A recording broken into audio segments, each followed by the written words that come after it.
I have no idea what the hell you're talking about. Anyways, hello and welcome everybody out there in YouTube and D&D land. I hope you're all having a fantastic day today. Before we jump in the action, don't forget to like, comment, and subscribe. All of those things help us out tremendously.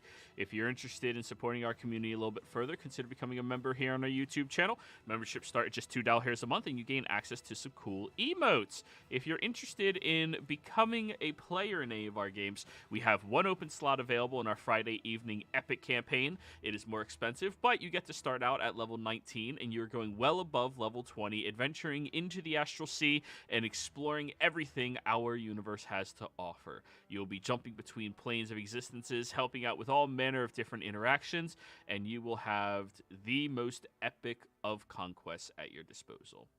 In addition to that, if you are interested in a more chill game, we need one more player to start with our Friday early campaign. As soon as we have that going, we'll be able to bring in a new campaign into our universe where you will definitely not be starting level 19, but you'll be able to start at one of the lower levels instead and be able to have some fun of your own. But I think that's going to be all of my shameless self-promoting. Don't forget to join the Patreon down below. Go ahead and tell us what happened, Samdi. Unmuting myself. Yep. Last we left off, we went back to the Asmodeus Church to talk to the new replacement leader, Rossman, I believe the name was. A drow woman sent here to, like I said, replace the previous. Would the title be head priest? Yes. That's fine. Head priest of the Spalding Church of Asmodeus, where we talked to her about various things to help deal with the plague, mostly where the fuck are we going to get more diamonds, or do you have more diamonds? We found out that the Spaldings have locked out the Grovelers district. Choosing to out of sight, out of mind the situation, where that is not really working, as people are also sneaking out, and some people inside other districts like the Hook district or whatnot are also affected by the plague. So that's not going to help. After a bit of discussion, we make a deal with Rossman to explore hell to find the source of the plague, being given Cherub as a guide, Cherub being a small imp. With him, we make a blood deal, or at least two of us make a blood deal. Can't really recall anything more about that. After that, Katarine goes to try and find Jerome to see if he could tell us anything about the thieves' cant we found on a barrel piece, realizing that Jerome has been caught again. I say again, we caught him the first time, but this time the law caught him, trying to steal and getting caught in a golf course hole. Pity. Deciding to bail him out, quite literally, being given a contract for indentured servitude for him, and Katarine immediately burns it. He gives us the meaning behind the barrel pieces thieves' cant, which meant Trispire, a group headed by 3 different people which have 3 separate professions or specialities. Coming back to the mansion or homestead of Reese, realizing that he is also infected by the plague. He does not know this, for he has been in prison for a little bit. Bardakov heals him of the plague, and we just get a large series of unfortunate events, or just random bullshit we do. Besides that, we have a little back and forth between Glenn and Monkey back at the forge about everything's eventually they go to sleep, and Monkey is accosted by visions of an old woman who tells him that he should be forgotten and he shouldn't remember who he was. And after that, I believe I left. Oh yeah, that's right, you left. So who rolled the next lowest? Go ahead, finish it up, Kat. So we got to the next day, or yeah. Right. So after realizing that we're going to be going to hell in the morning, Kat makes a move, and she and Gavro spend the night together, and many jokes were had because Bart caught them leaving the room in the morning. And after that, we all kind of take a moment to prepare, kind of talk about what it is that we're trying to do, and then, and still early in the morning, we make our way back to the Asmodeus Church, and Rossman prepares a plane shift for us. We do ask a few questions about what to expect, anything to keep in mind, and we realize that we are probably one of the worst teams that we could possibly send down to hell. Between fiendish contracts, being, celestials, it's not a good mix. But we gather everything that we need, and we are plane shifted somewhere between the Iron City and Iron Tower, and making our way to the seat of the Spator to see what could be the source of the plague. Now, once you all arrived inside of this incredible hellscape before you, you looked out and you could see the beautiful outer wall, the iron tower that sits in the center of Dis itself, that looms high above all of the clouds, making it perfectly visible all across this plain. And you also noticed from behind you, thanks to Monkey looking back there and nobody else, that there was a blacked out spot in the clouds and sky of what looks to be some hellish, fiendish chickens with long talons, long fingers, and no eyes. All swarming towards you all. So, I will allow you all to have one free little word as to what's going on. 4 words or less, and then we roll initiative. Oh, fuck.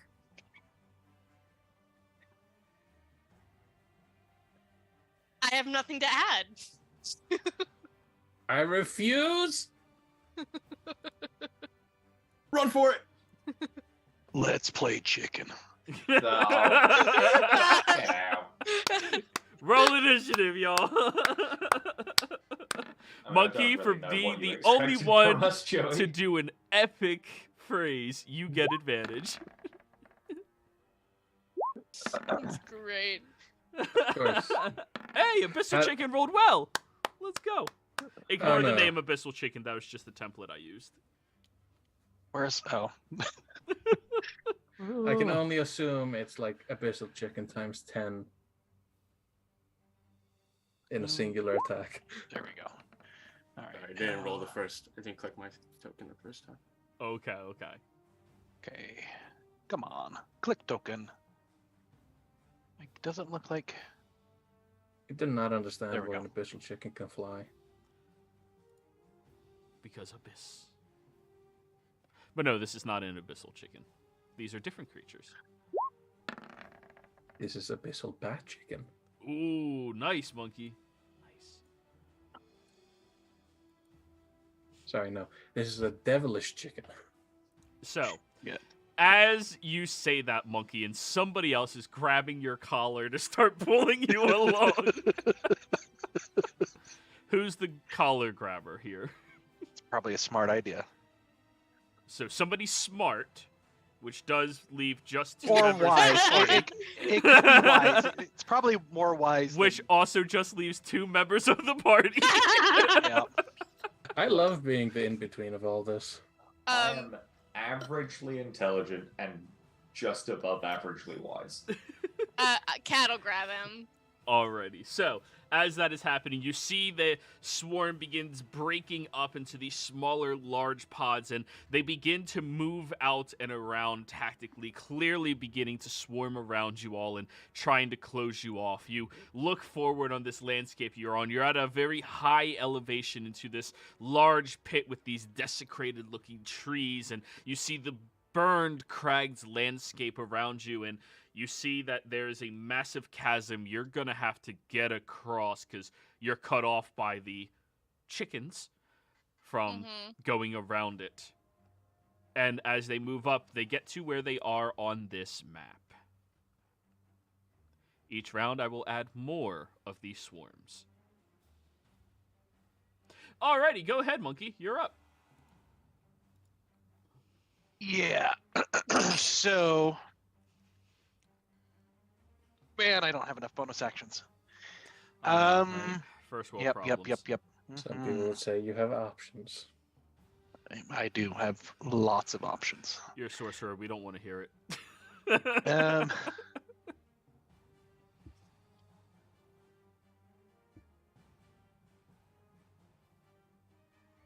All right, I am going to. Monkey is going to use his bonus action to activate his storm rune. Which grows you larger. The storm, that's the one that lets me have people re-roll attack rolls, saving throws, or ability checks with my reaction. Oh, out to a range of what? 60 feet. Oh, pretty good.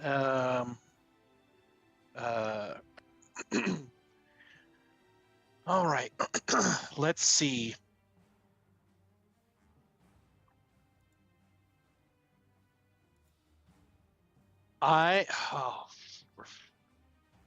Fuck, I don't have any. Oops. I don't have any. I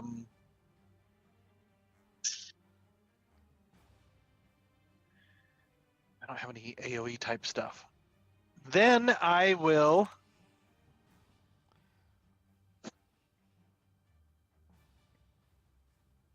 Oh, ready. He doesn't know storm mechanics. I'm going to ready my action so that if. Well, so the thing, Or. considering what we've discussed about what Monkey is knowledgeable about, he would Yep. be more than aware of sworn mechanics. Okay. All right. Good. That would be something he absolutely knows about. All right. And then it's 40 feet down. Is there anything that I can, for my action, I can pull out a rope, get a rope, and tie it around something so we can. Absolutely. Survival check. Okay, cool. I'm going to attempt to tie a rope. Oh, dear Lord. And this is at normal. 11. All right. You tie it around one of the large spikes sitting out as best as you can. It is kind of angled and sharp, so it takes a little bit of finessing, and you have to try multiple different knots, but you get it there. All right. Do I still have any? You have your movement? My movement. Yeah, I'm gonna No. try to start climbing. Two What options. do I yeah. Are if you just want to safely climb down, it is half of your movement speed to go downwards. That's as fast as you can move. Or you can make an athletics check to slide down the rope safely. I'll do the athletics check, please. Go ahead.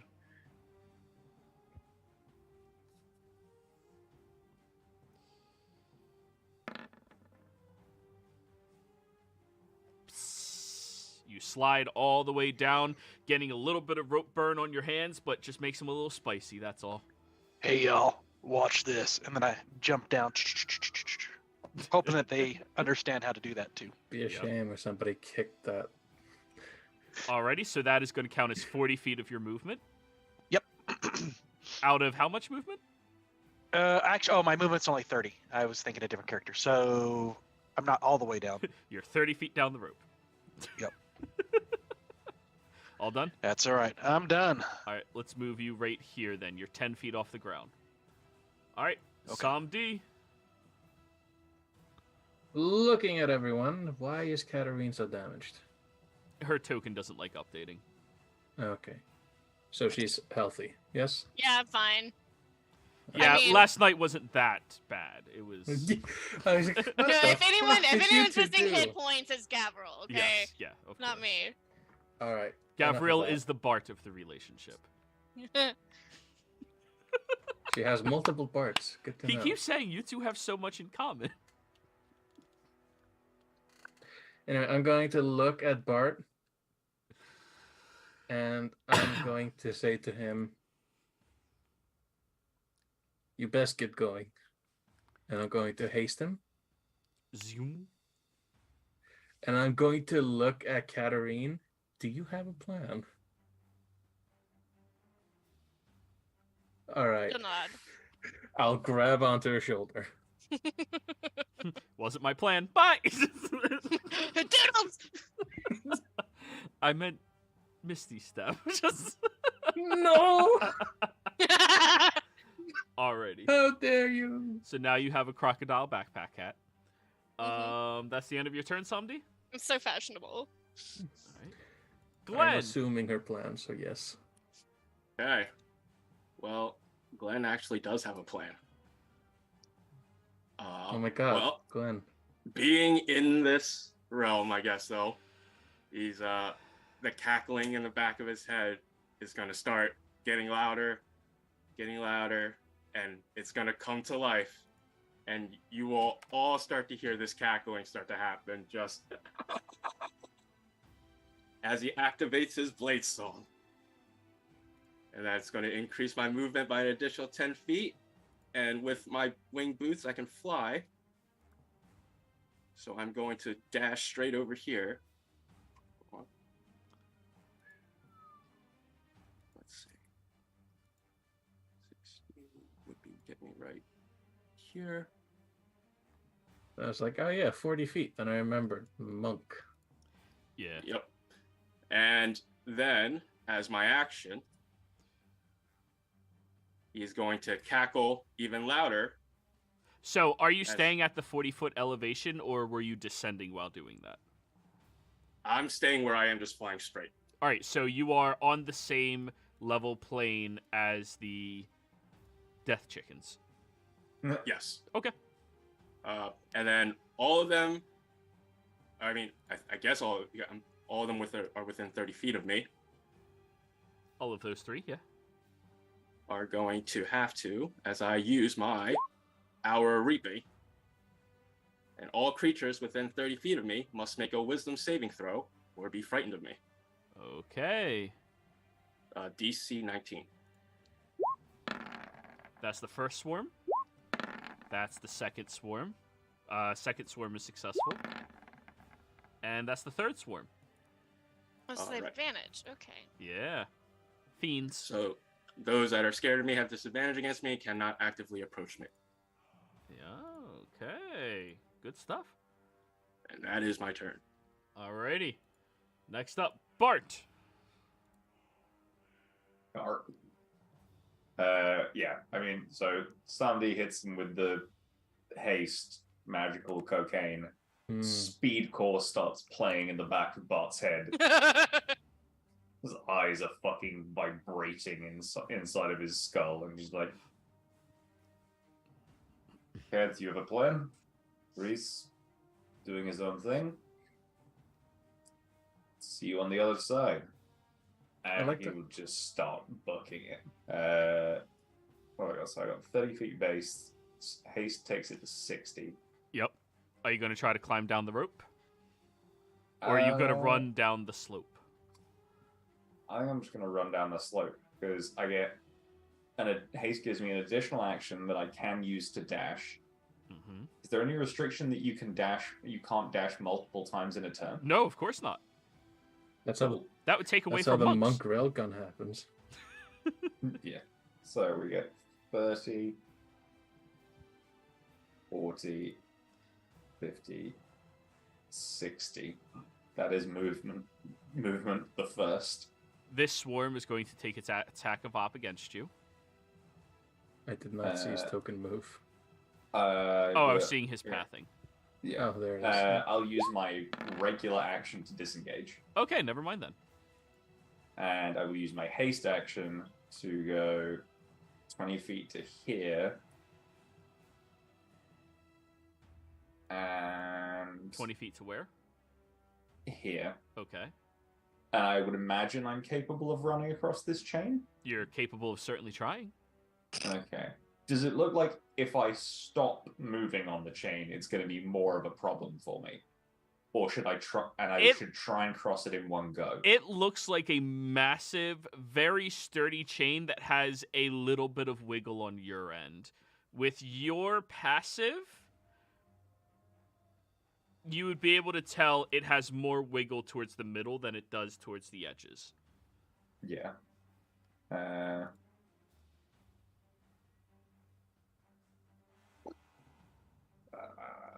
don't know. I got another 40 feet, Yeah, you do. so I can get to Yep. here. You know you can use your hasted action to disengage. He used So his he's- main action to disengage. I use my main action to disengage, or use my haste action to dash. It makes no difference either way. Oh, wait, I didn't realize you had dashed, yeah. You have a Misty Step? I do have a Misty Step. So, yeah, no, I mean, I've got time. Unless Sandy somehow ends up, like, getting smacked about. No, it's best to split the party as much as we can. Yeah, I'm agree. gonna get my... Okay, so if 20 feet gets me to there.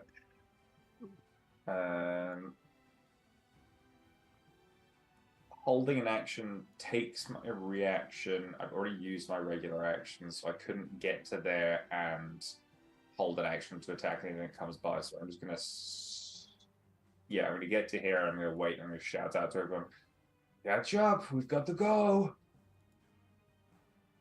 Be a shame if I were to start concentrating halfway across. I mean, if you do that, I'll be very upset. This is how I betray the party. I mean, realistically, if you're going to do any one bot falls, okay, I'll take 200 feet's worth of fall damage, but I can handle it. And then the Magma is, what? Fucking memory foam mattress for me? It's lit. Lest Yeah, I pretty lest lit. I misremembered something, beyond 100 feet is death. So you're going to end your turn right here? Yes. Yeah. No, you're And I'm gonna correct, Carl. If you fall more than 100 feet, it is splat. Oh, that's What right. I about- forgot you. What about into a liquid? That does dampen the fall a little bit. It's if Yeah. you fall 100 feet, unstopped by anything, instant death. Okay. So if you have trees breaking your fall, like branches, if you got, a slope to sometimes crack against, we roll. But against the liquid, we would also roll for the distance. You landed on your head. Yeah, you're not. Introducing, introducing science to it would be a bit of a dick move, but I got options. Anyway, I'm going to stay here. And while I'm here, I'm going to put my hand on the chain. Is it like... Obviously, I can't really tell if it's dangerously It's going to hot, but be is an it- action for you to investigate the chain if you want to see how sturdy it is. I want to see how sturdy it is. I just want to put my hand on it and feel if it's hot. Oh, yeah, Like, it's hot. dangerously hot. Oh, yeah, it's hot. Okay. Well, I'm fine. I'm just like, watch out, the chain's gonna be spicy. I love the fact that we just put spicy now. That's the entire... The word hot, warm, anything like that has been replaced by spicy.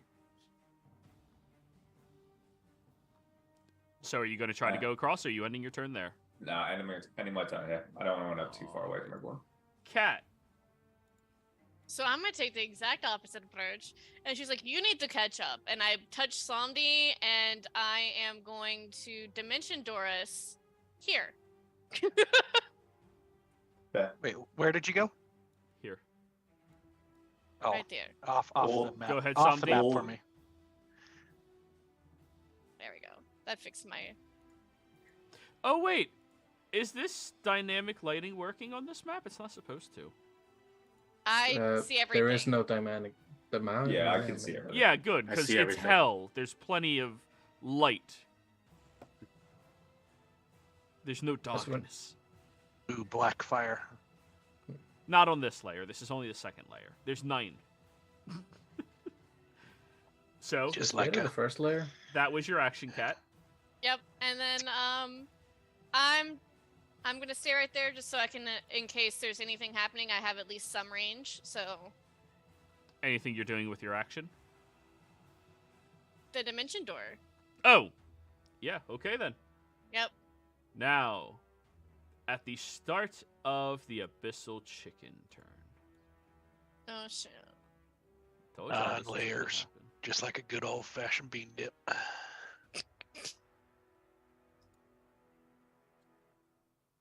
We're just leaving. We leave Reese behind. Like 5 seconds later, he comes back out being carried by the abyssal chickens. Mm-hmm. Oh, Yeah, good point. Let me remove him. we just see him being descend down upon us, just like on the chickens. Dashes over to you. This one just moved into space as well. This one can willingly go after you, Glenn.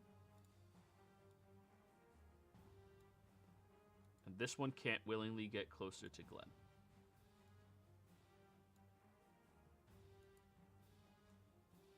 I believe we had more movement. Cat did. I asked her if there was anything else. So, as many of the swarms begin pushing out and begin swarming around trying to find the targets that they are going after, you see the different congregations of them swooping and swirling and moving through the open airs, and they all begin trying to find their desired target. Glenn, the swarm is going to attempt to bite you. I assume an 11 misses. Yeah, that misses. The swarm is going to cut you. And a 9 misses. Mm-hmm. Monkey, 2 swarms are on you, because you were the only one close enough. I think I actually got. Yeah. Mm-hmm. And this one couldn't get closer to him, so yeah. Bite, claw, claw. 26? Do I blow it?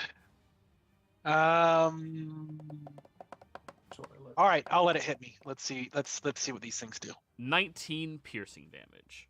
Okay. Oh. There's a lot of them. Mm-hmm. All right, next bite. 26.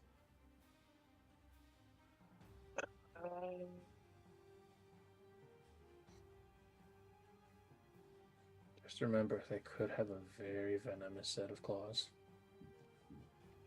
Those are their feetsies.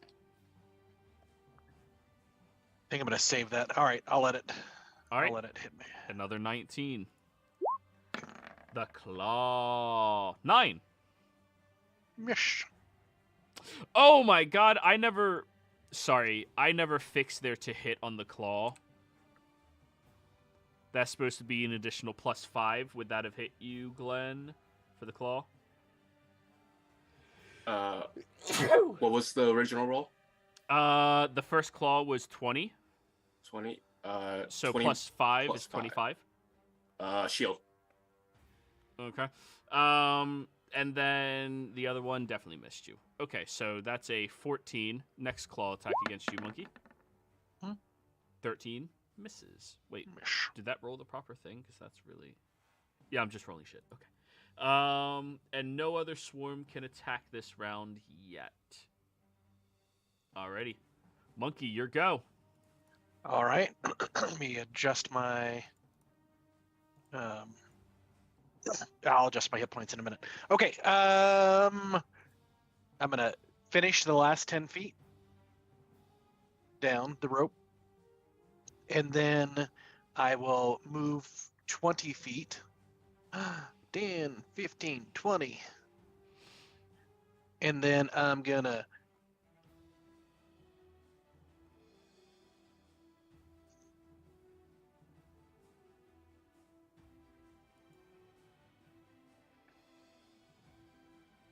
dash to where towards Bart. 5, 10, 15, 20.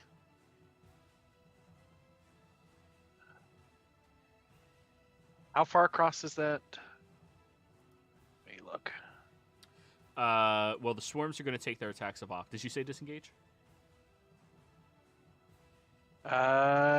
Did not. Bite. 23. And bite. 28. I'll let that.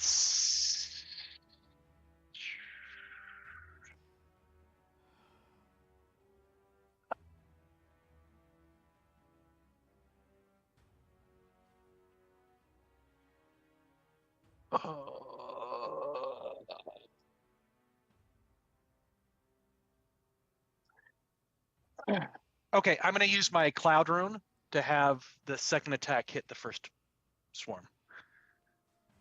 Okay. So the first one hits you, 23? Yep. All right, that's 19 piercing. Can you update your token? It's not showing. Yeah, that's what I said. I was trying to get to there, but and I'll do that now that they did there. Actually, right after my movement, I'll update it.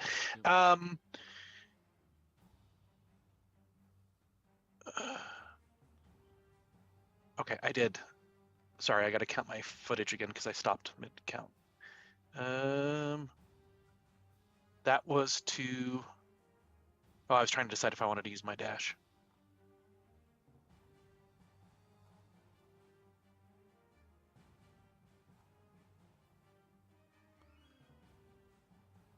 I'm gonna dash. This is so stupid. I'm gonna dash, and then I'll use my thing to dash, which was there, I believe. And then I'll update my token right now. Bum bum bum bum bum. All right, so your reaction is down for the round. Yes, it is down for the round. All right, as you're moving across this precariously, I need you to give me an acrobatics check. Yep.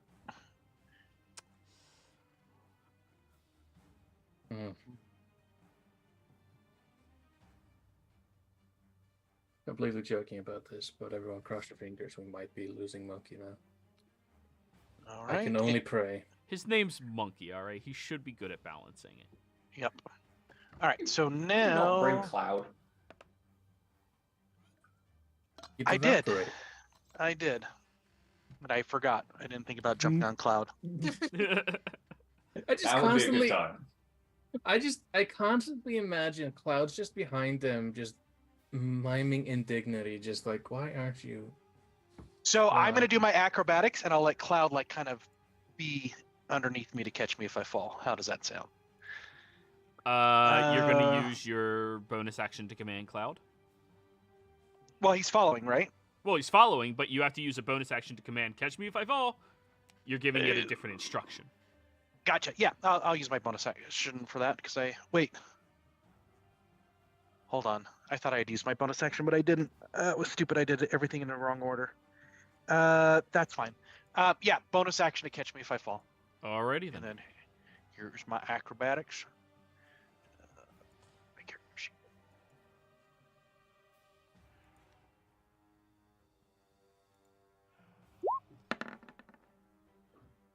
25. You're fine. 25. The chains are burning hot. Are you going to be cool ending your turn on top of them?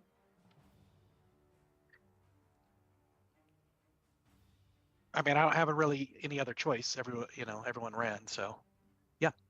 All Actually, right. you know what? Yeah, I will be fine on top of them. All right. At the end of your turn, you need to give me a dex save or fall prone. Yep. And I will use my game advantage on this.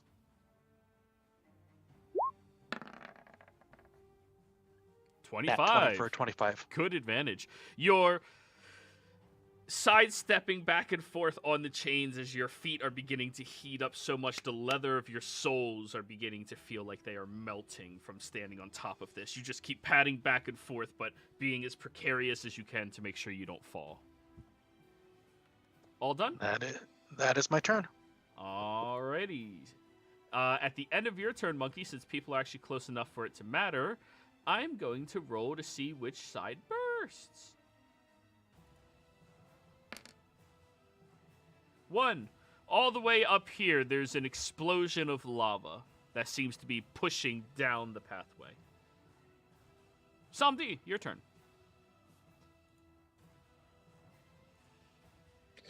Gonna look at Cat again. Bonus action, mental communication. You're gonna teleport us again?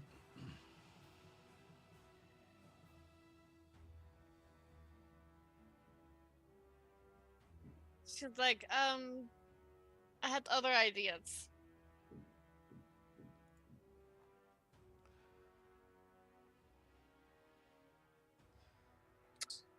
Bite? Did you hear me? Yeah, you had other ideas. Oh. I don't know what the other ideas I ask. Well, she only has 4 words to say, so now you got to make your own turn. Damn it. Got shit to concentrate on, or Bardakov over there is gonna have a hell of a time.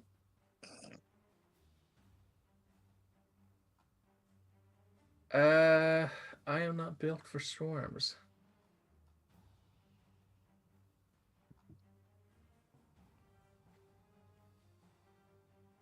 Just gonna use my action to disengage. And run my movement.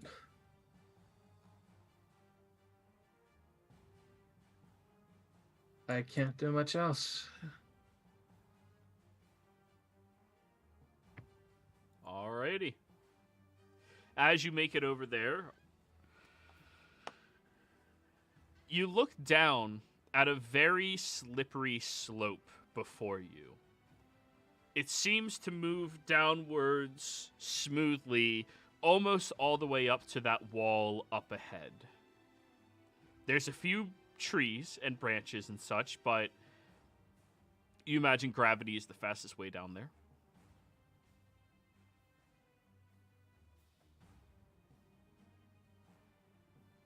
Yeah, I think I'm gonna do that next turn, so Bardakov has a chance to run.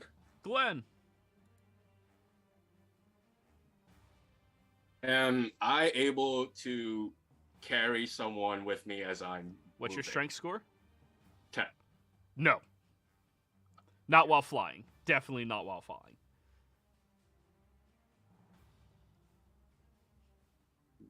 Let's say if I if I had Glenn land on the chain, then try to like push Monkey, then like get him to move along with me. Is that possible? You would have to put yourself there so Right. you have some form of stability, and then it's half your movement to move somebody along. Okay. You're moving half the speed to move them with you. Okay. Let me do some movement calculations then. Mm-hmm. But keep in mind, you're going to have to touch that chain with your feet, which I could take damage. It's fine. the damage isn't the problem; it's the falling. Oh. I got feather fall prepared. Yeah. Wait, aren't you a Okay. monk? Why would you prepare Featherfall? For You other have. people. I don't want to. Oh, okay. So I will use, that will be 50 feet of my movement. Okay. I'm gonna give this swarm an attack of opportunity as I move to the chain. Alrighty, bite. 21. That is my AC. Alrighty, 19 piercing. Okay. 1 second.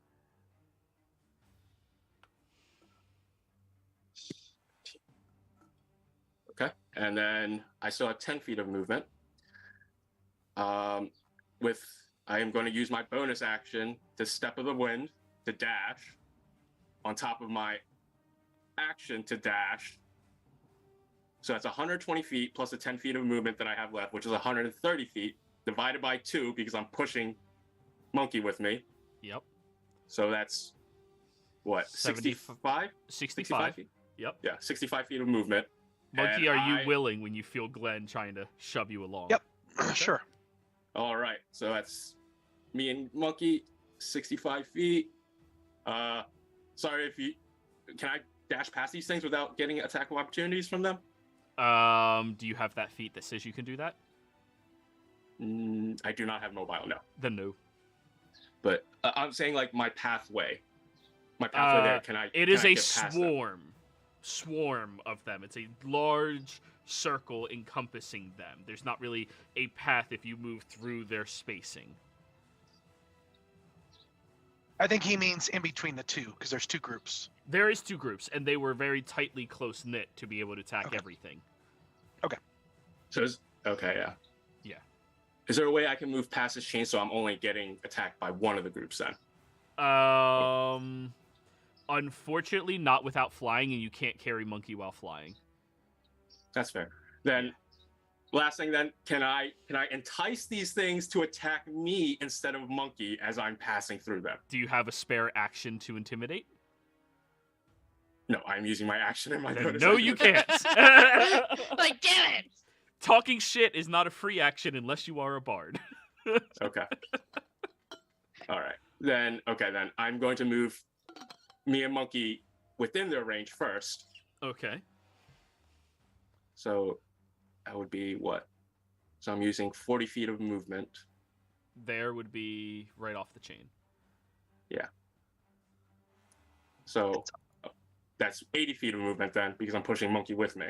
And then, as Well- you guys are trying to go around Cat, like, and if you're moving out of the,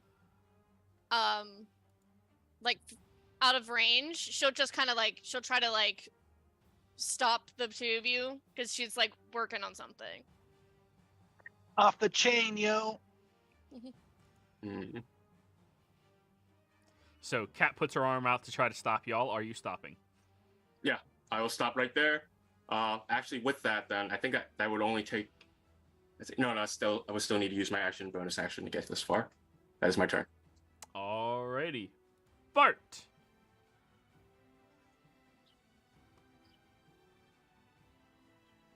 And my hit points didn't update. Okay. I don't know why my bar didn't change. So, Re-enter it and hit enter, and it should do it. It doesn't change for you. It changes for us. Because Roll20 is stupid. Oh, it used to. Yeah. Roll20 is stupid. Update the bars total.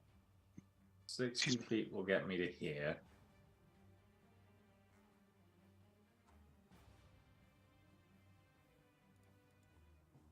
So I will go Yeah, you can get across with 60 feet.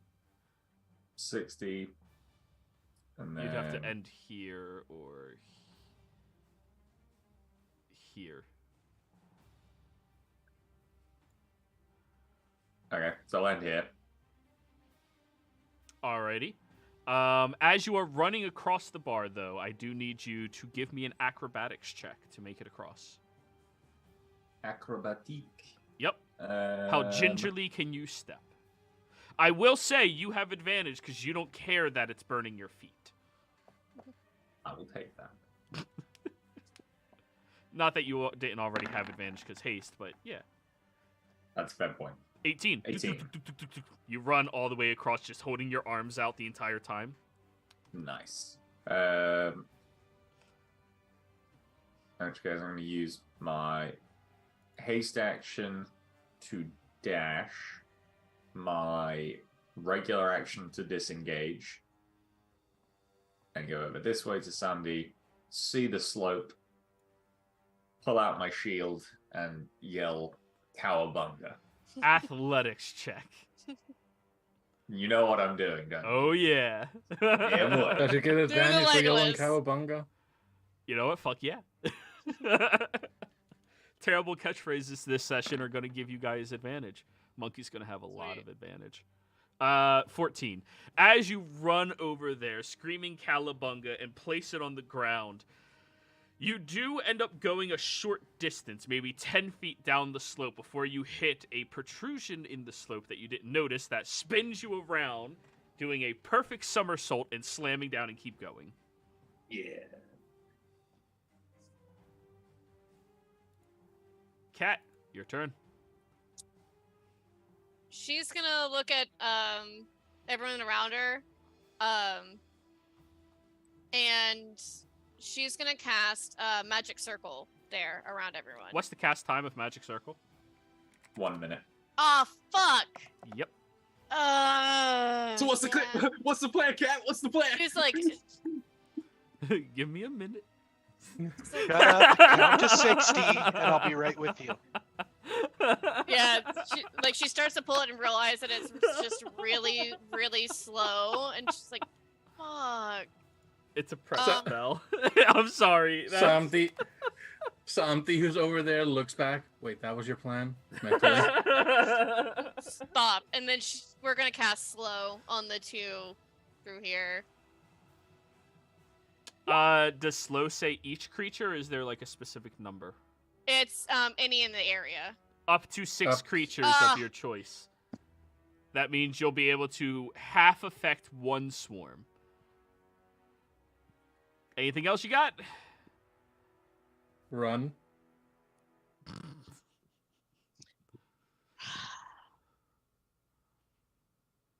Chickens gave me the runs.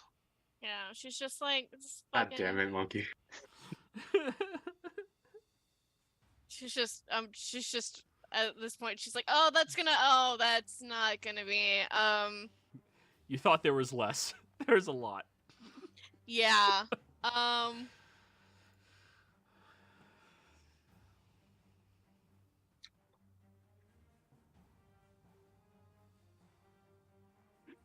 God fucking, like, so mad about that.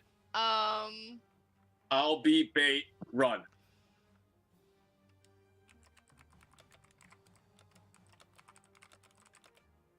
At this point, if I just had a tuning fork, I'd just get myself the fuck out of here. This is already a fuck up 5 seconds in. Yeah. Hey, it's been sorry. like 20 seconds.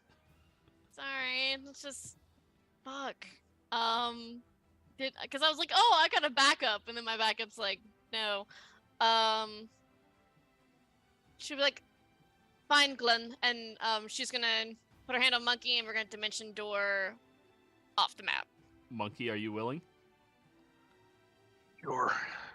All right, so you're going down over towards the slope. You heard Bart say Calabunga, so give me a distance out and tell me a height elevation based off of like where you currently are, plus 10, minus 10, whatever that you want to do. Well, because I would be able to see that way, right? Well, you can see that it drops off. You just don't know the angle at which it goes down.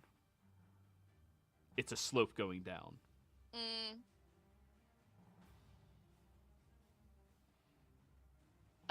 We're gonna do 100 feet out, 20 feet down. 100 out, 20 down. Okay. As you do that, I do need a dex save from both of you. And as you're teleporting away, Glenn's just going to give you a salute. I'm going to use an advantage on this. Alrighty. Okay. Monkey? Feel better for that. Well, 13. as you put your trust in Cloud, but you are not being teleported with Cloud, unfortunately. Yep. The two of you teleport out there, and you drop down your elevation 20 feet, which would be a reasonable slope for 100 feet out, but this slope is a lot steeper than that. You fall an additional 20 feet down onto the ground, and that's going to be a failure on Monkey's part. Sorry, Monkey. That's right.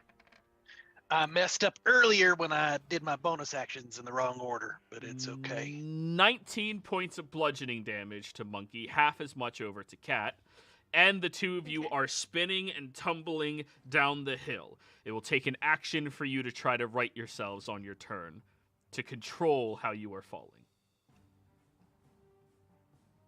Alrighty. Abyssal Lay it on me, Joey. Chickens. At least it's not chickens. Yeah, Glenn, this is going to be your moment to shine as a tank. Swarm moves closer. Is the reaping hour thing still going? No, it's only till the end of my next turn. So I'd have to do it again. More of them. More of them. Oh, baby. I told you each round there's more coming. Oh, God. All right, Glenn, from all of this, only 4 of the swarms can actually attack you. We're just assuming they're going to have flanking from some side for advantages. There's so many of them all around. All right, we'll start with the 4 bites. 1, 2, 3, 4.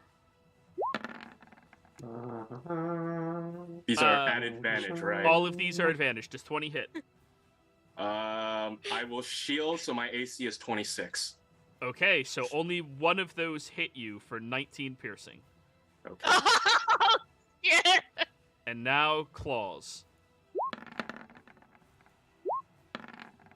Oh, those are at disadvantage. Nope, none of these are disadvantage. All of these are advantage, but Yeah. dog shit rolls. How is that? Wow, I've been rolling That bad. moment of serendipity, just like. Oh yeah, I can shield for over 25 AC. Yep. If you've been following general chat, there's been a discussion around that shit. Yep. Because Samdi would be dead. Like. Yeah. Alrighty, well, it looks like that's going to be their turn. Monkey, you're tumbling down Alright. the slope. Yep, and I'm going to do my bonus action that I meant to do at the beginning of last turn, and I wasn't being so hurt. I'm going to use my bonus action to activate my... Oh, damn it, which... I got to find that rune again. Anyway, it's my resistance room, so I have resistance against bludgeoning, piercing, and slashing. Okay, nice. All right. Yeah, if I would have used it earlier. And then now I can't see where we're going. So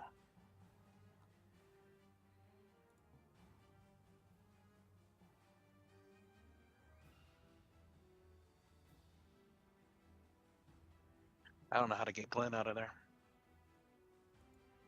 I'll be fine. I'll get myself out. Well, Good you're question, currently you don't. 100 feet away and like 40 feet down. Yeah. All right. What are we? See, I know that we're 40 feet down. I just fallen because we went 20, but there's still a 20-foot fall. Slope. And you're still tumbling down uncontrolled unless you Okay. use your action to try to gain control back on your fall. Certainly. Would you like acrobatics or athletics? All right. Athletics. And do you have anything remotely sled adjacent on your person that would help?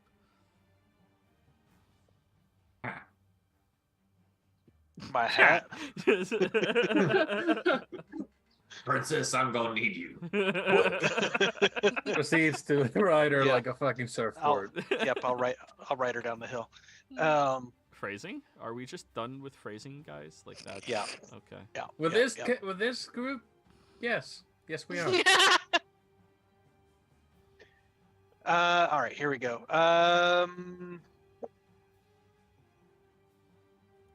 Yeah, I can't think of anything unless I pull out like a. Hold on, let me look real quick.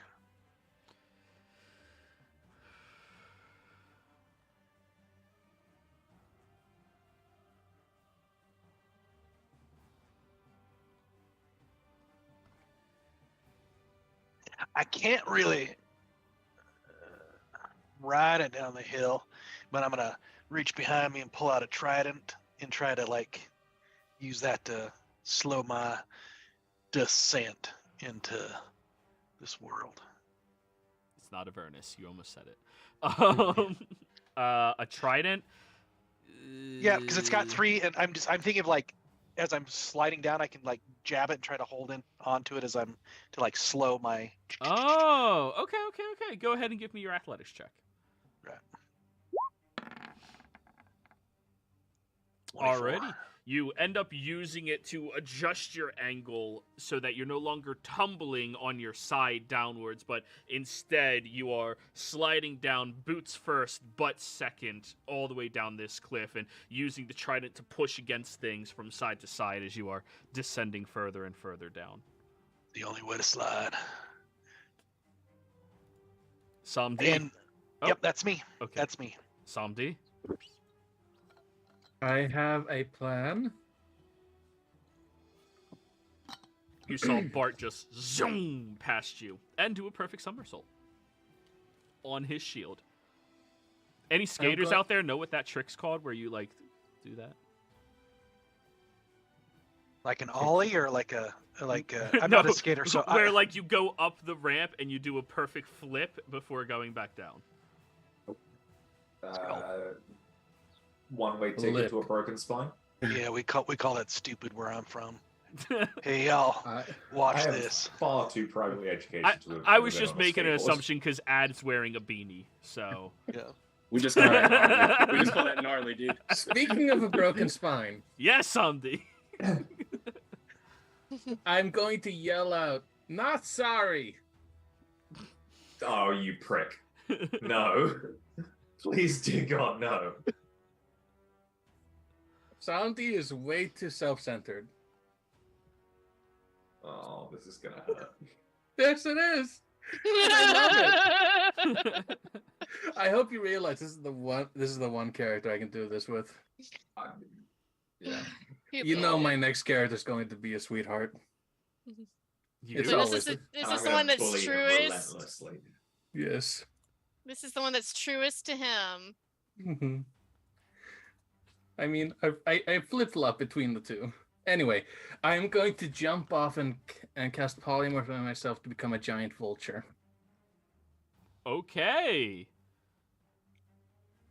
You leap off the cliff, spreading into a vulturous, large wingspan, and start diving down the slope quickly. And Bart immediately blacks out. Yep. What? Haste. He's hasted. Oh. His haste. Oh, His haste. you're about to fucking tumble, bro. You're about to tumble, bro. Well, Bart's like he's using every last piece of his concentration to stay riding his shield and just suddenly black out. Just, oh, fuck. Can we say that as Kat's tumbling, she watches this happen? Absolutely. Every Great. rotation. Just Every rotation, you're sharing the rotation as you're both tumbling. Oh, Yeah. Monkey, I forgot to say another 10 points of bludgeoning damage on your way down before you righted yourself. Reduced to 5. Yep. Okay. Glenn, All right. there's a whole lot of these chickens. I mean, just because I want to immerse myself in this, I'm assuming because of all these swarms around me, I can't see, like, past them. Or am I able to, like, Yeah, peek no, through they them? blackened out the sky. There's no way you can see past them. That's fair. Yeah, that's fair. Okay. Well, I'm going to use my Monster action. of puppets playing in the background. I'm going to use my action to use Hour Reaping. And that's going to get all these 5 and this guy too. DC 19 Wisdom save. Alrighty. Advantages for each of the swarms. That's 1, 2, 3, 4, 5, 6, 7 swarms? I think it gets 8. Oh, is it that many? I count. It's 30 1, 2, feet, 3. right? Yeah, 30 feet. Oh, that's just outside of 30. Okay. Yeah. Okay. So 7. 1, 2, 3, 4, Six. 5, I got 6. 6. Yeah, 6. All right, 6 then of we them. start top, left, right, bottom, What? I know how I'm rolling. Okay. So long as you know.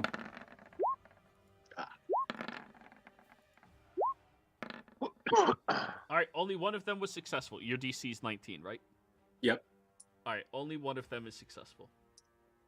Fucking monks. Yeah. I will then use my bonus action to spend a key point to Step of the Wind disengage. And with my 60 feet of movement, I am going to back away. Alrighty. Just however far I can get. I guess I go off the map. So you're going down the slope? Well, I'm just going to fly straight. Not going to go anywhere. Just stay, yeah. Alrighty Stay on the same elevation. Yeah, I want the guys that I affected to be able to see me, because as long as they can see me, they can actively approach me.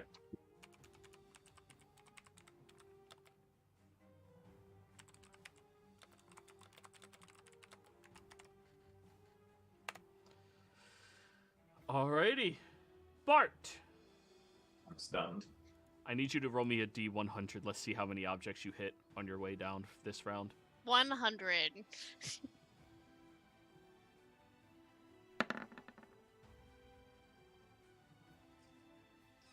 I mean, high is good in this case, right? When you come to at the end of your turn, you are Oh. currently sliding down head first towards a large spire protruding out, and your shield is tumbling over on the side. My last thought before I hit the spire is, I'm going to fucking kill that lizard. Grab your shield. Grab your shield. I Alrighty. can't. I'm stunned. Oh, you're still stunned. He That's was right. stunned you can't. until the end of his next turn. Yeah, it's going.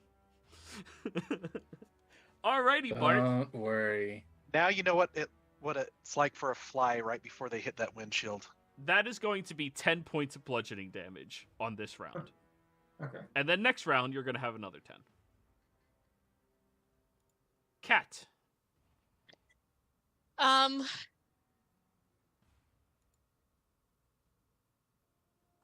I am. Oh, I didn't prepare it. God damn it. Why am I like this?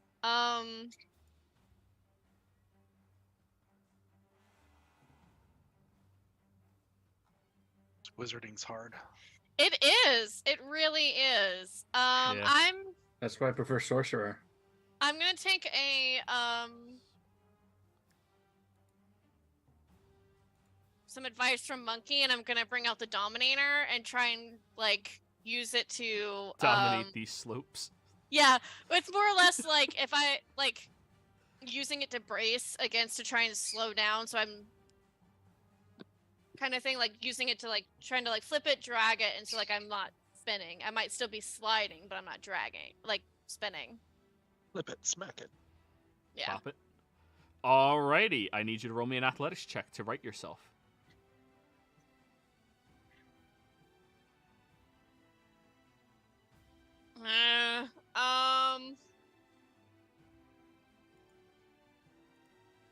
Damn it. I'm gonna use my next advantage. Okay. I'm glad for that. That Me would have ended too. poorly. I almost used my reaction on you. So 15. Alrighty. You end up righting yourself enough that you're not uncontrollably falling, but you still don't have perfect control over how you are going down the slope. You're head first, whereas everybody else is boots first. So 10 points on the top of your turn. Mm-hmm. And then... Abyssal Chickens. Glenn, there's 2 new swarms from the sides charging after you. But you think if you can get past it on just this last round, and as fast as everybody's going, you'll probably make it out alive. Right. Swarms are coming in on your sides. Bites at advantage. 21. Yeah, I only have 1 spell slot left, and I feel like I need to save it just in case, so I'm going to let these hit. Alrighty, as both of the bites sink into your sides. That's 19 and 19. Everyone else looks up in the sky as Glenn is flying out as quickly as he can, and all of these creatures come in, start pecking at his stomach, his sides, ripping off chunks of flesh, and begin clawing into his back, trying to grab onto him. Boss, stop it! 17 It's misses, hard for me though, to grow right? these back! Yeah, 17 misses, but the 28 hits. 23 points of slashing damage from the claws. Woo! Are you still up, Glenn? I am still up, but barely. Alrighty. That's Oh, their sorry. go. Monkey, he's a ways away from you right now. Yeah. And I think I didn't. I don't remember if I yelled out for Cloud last time or not, but I'm gonna yell out for Cloud again. I know it's gonna take him time to catch up to me, but all right.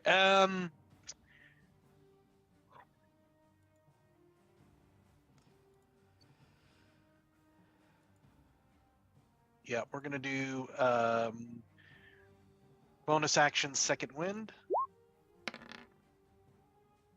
Get 17 hit points back. And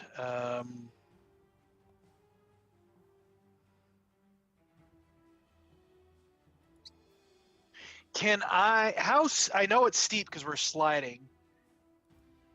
Is it possible for me to try to like maybe see a small rock or something I'm coming up to and hit it with my feet and try to do some athletics or acrobatics to use that to pivot myself up so I can start running down the hill, like hit it and.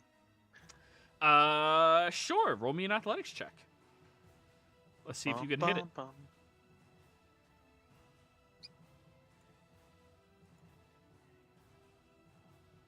Here we go. 16.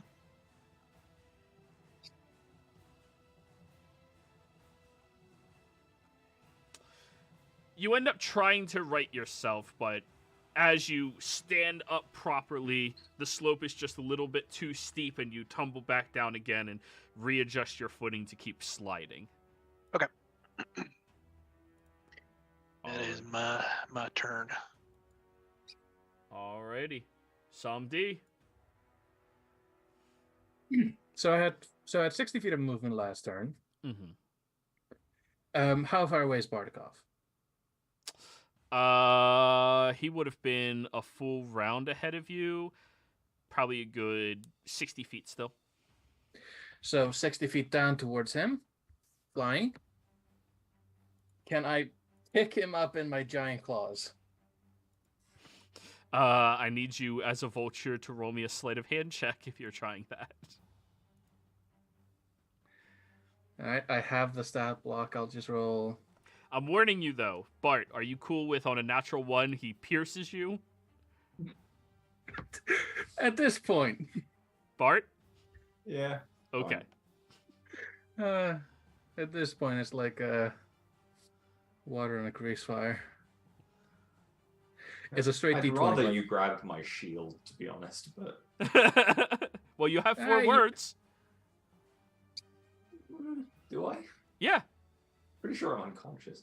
Wait, no, you're not unconscious yet. No, I'm fine. I'm taking like 10 damage off my max. I'm good. Yeah. Just like, if I see him coming, like swooping in to grab me, I'm like, get my shield.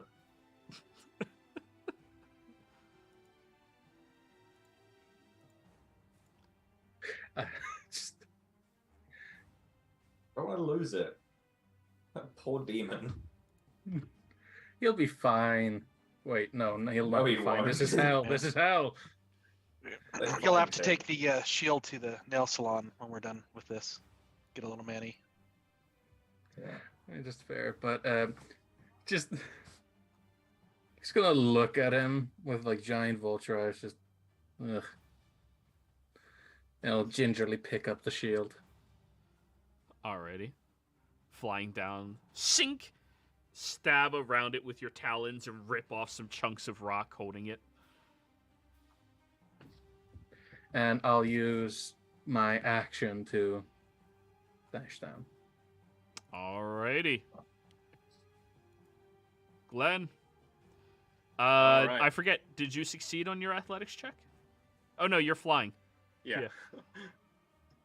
Trying to look back at the group.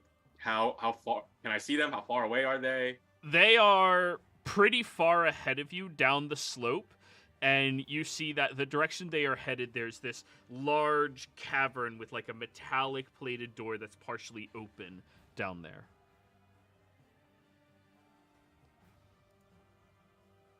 Okay. And I'm surrounded by 2 swarms right now? Yep. Okay. Yeah, why not? I have a free casting of this, so to avoid getting attacked by them, I will Misty Step 30 feet away, and then I guess I'll just run away. I'm just gonna fly away from them, and then just start going after the group. Okay. Oh, brave Sir Glenn the brave. Bart, 10 points on this round. And if you want to write yourself, that's going to be an athletics check. But you do notice up ahead there is this cavern with a slightly open metallic door down there. The cavern looks to be about 30 feet across, and the door seems to fill the entirety of the hole.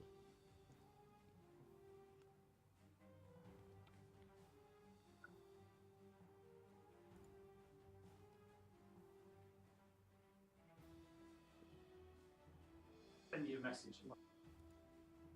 Look, Papa's little boy is getting a room service. No, he was just letting me know that he's leaving the house and I should lock up when I go home.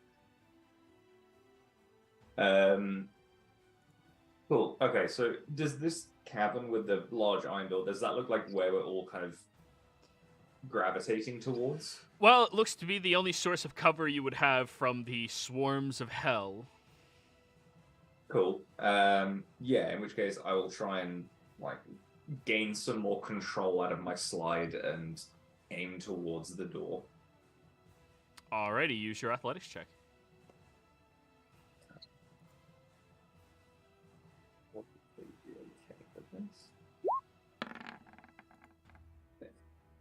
Alright. You right yourself enough that you're no longer freely falling down here. Now you're just falling face first. Okay. You have at least a bit more control, but you didn't right your direction.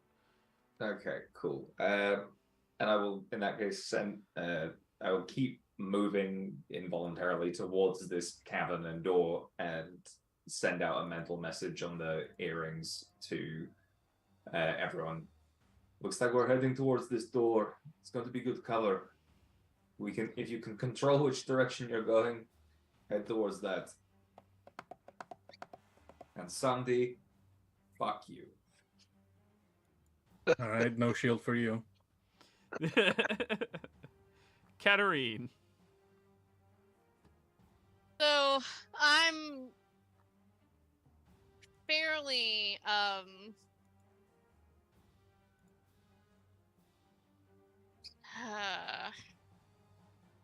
I don't want to spend any more spell slots on this. I just feel like this is going to make me a target. This is not my best decision making today. But she's like sliding down face first in the dirt, just like, this is not how I wanted today to go. And she's going to pop her wings and kind of Kick fly off the ground a little bit. Yeah. All right. Are you trying to outrun the swarm with your minute of flight, or are you heading towards what Bart just told you about? Heading towards what Bart told me about. Alrighty. Sounds good. The abyssal chickens are dashing over the horizon. For any of you who look back behind, you see the entirety of that sky blackens out as they begin pressing down over the horizon towards you all. Monkey? All right. I'm going to yell out, hey, everyone, look, there's a door. Head for the door. I think that's going to give us some shelter. I He ain't wearing doesn't an have earring, so. anything. All right. It's And like, well, then- that's just the best detail. And then Great. I will. At first, I was like, "What are you talking about?" Oh yeah, you don't have your earrings. Right, then I was picturing, man, what if Glenn went down and we lost him? Anyway, so I'm just gonna dash and double dash and what I can. How big is the door? 30 feet across. Same size as the cavern. Yeah. As I'm dashing towards the door, I just start getting bigger and bigger and bigger as I change my giant form. So, you are the first one inside of the doorway. As you get in there, you look behind you, and there is so many manacles and chains lining up this cavern, going as far as the eyes can see, with little bits of fire sparking off of the walls and dripping down to these little ravines on the edges. But by the looks of it, there only appears to be about 2 people in here on those chains against the walls. On One the of door. them kind of Oh, just go like ahead. one of them kind of like raises their hand towards you, giving you a hi. I'll tip my hat. On the door on the inside, do the doors open? Do I pull them closed? It's pull shut. Yeah. And do I see any handles where I can start? I'm assuming it's double doors. Is it double? Oh, it's a single large door that would okay. open and swing. And there's this large metallic plank cutting across it that you can grab onto and shut, and then slam into the side to lock it from the inside. I'm gonna go ahead and shut it and lock it and keep all of them out. No, I'm gonna go ahead and start. I'm gonna Can't start do pulling that it to Glenn. I'll leave it open so a monk can get through. No, I'm gonna. I start closing it, not all the way, but just so I can leave just enough for them to kind of run through, so that way after everyone gets through, I can try to finish closing it. And that is my turn. You get shot in the back by the person in the chains. Ugh. Alrighty. Samdi. Gonna look at everyone sliding. And I'm gonna dash just behind where Monkey went. To just like almost slam into the cave's wall side and scramble my way behind the door. I just like to imagine that this guy on the chain sees this one humanoid gonna just get large, and then right behind him is a bird of equal size. Nice. Just slam in. Gonna start helping Monkey close the door, probably a bit more eagerly. Alrighty. So you're holding your action to close the door? Yeah. Alrighty. Glenn. Am I close enough to get there in this round? With a dash, yes. With a single dash. Okay. I will use my. Okay then. I'm going to get closer to it, so that on the next turn I can get there with a dash action.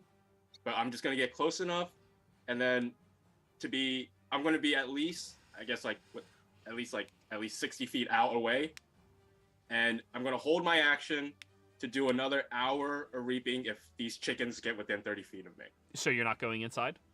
Not yet, because I want to make sure everybody goes past me before I go. So the chickens will be there. If you're on the other side of the door, you're going to be either keeping the door open for the chickens or the only one locked out.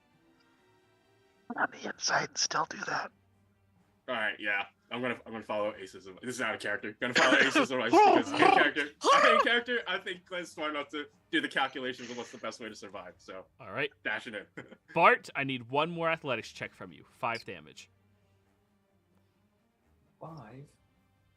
Thank you, 5? Dungeon Daddy. No. No. It's only 6:30. I'm not using my game advantage on this shit. Oh god, why? This is what you get. Why must I tempt the fates? My hubris has caused my doom. You end up losing your... Can I see him in my... Well, you're on the inside on the pool door that's Okay, yeah, 30 feet I can't across, see him. so you can't. I can't yeah. see him. It's fine. I'm coming in hot, boys. Alrighty. You're gonna need help getting inside because you slam your back against the door, prone, and that was all your movement. Did you say I slam against the door prone, and that is all my movement? Yep. Nice. You got there. You're right at it, but you're... Just between winded breaths, Bar's like, help. Please. Cat. You see a vulture head peeks around the corner. Cat, you see Bart lying there, pinned against the door, and you're swooping in. I need you to roll an athletics check if you're trying to save him. You don't need that many spells, right?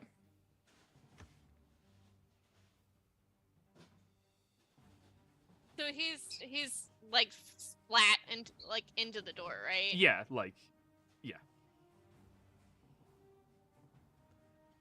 It's either athletics if you're mundanely like grabbing him and dragging him inside, or if you have something else you want to do.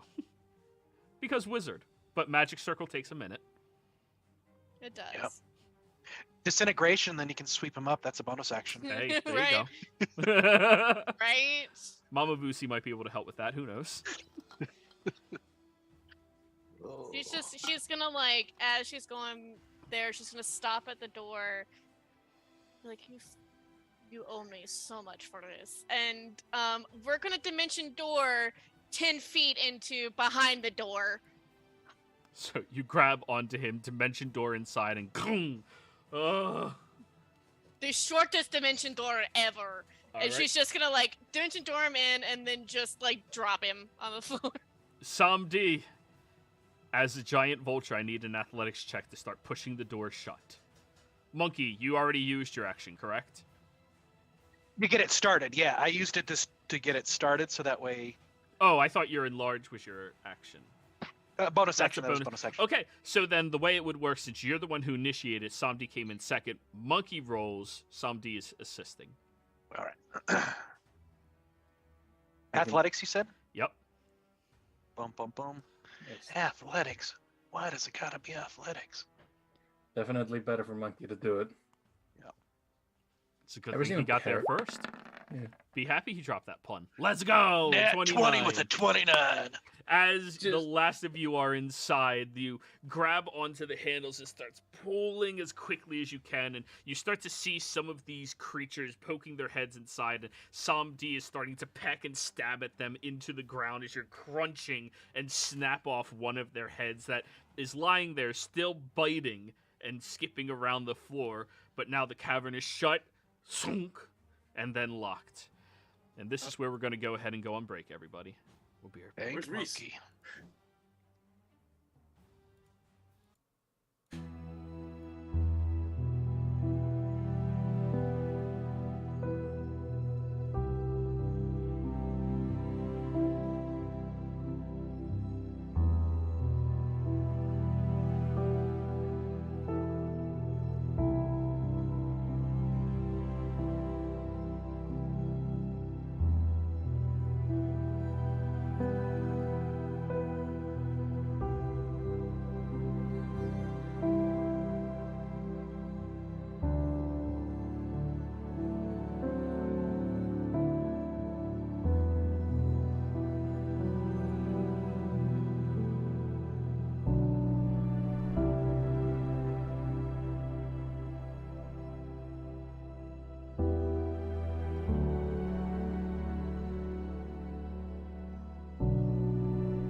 Welcome back, everybody.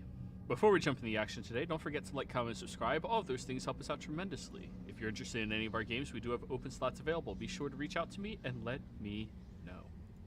So, you've all made it inside of this cavern. Immediately locking yourselves in, and you look down at the chomping, fiendish maw of this flying chicken of some variety that looks gruesome, grotesque, and has far too many teeth for the size of its head. As you are catching your breath, looking over at Glenn, who's clearly missing many chunks of his body. So you'll just see like a bunch of holes throughout. His eyes like dangling out a little bit. He's pushing it back in. Yeah, she'll come over and at least like try to get some of it, and you're getting 13 points of healing hands. Oh. Thanks. Now, all of you look around the cavern you are inside of, and you see the same terrain that I just described to Monkey. The slick walls that have little bits of fire rolling down it into these little tiny ravines on the edges of them. As far as your eyes can see, there's these sets of manacles and chains going all the way down this tavern. However, there only seems to be 2 individuals currently hanging from them. And they're hanging high enough that the tips of their toes are just barely touching the ground if they angle them downwards properly. You look at the first one, who appears to be a human. Blonde hair, blue eyes, little bit of a crease over their forehead. No scarring or anything like that, and they give you a smile and a wave. Down further, What? you see that there is another individual. This one appears to be an imp of some kind. Their wings are bound to the walls in shackles as well. Here, let me give you a hand. And I'm going to walk over to Blondie there and see if there's any way that I can unshackle them or get them out. All right, roll me an investigation.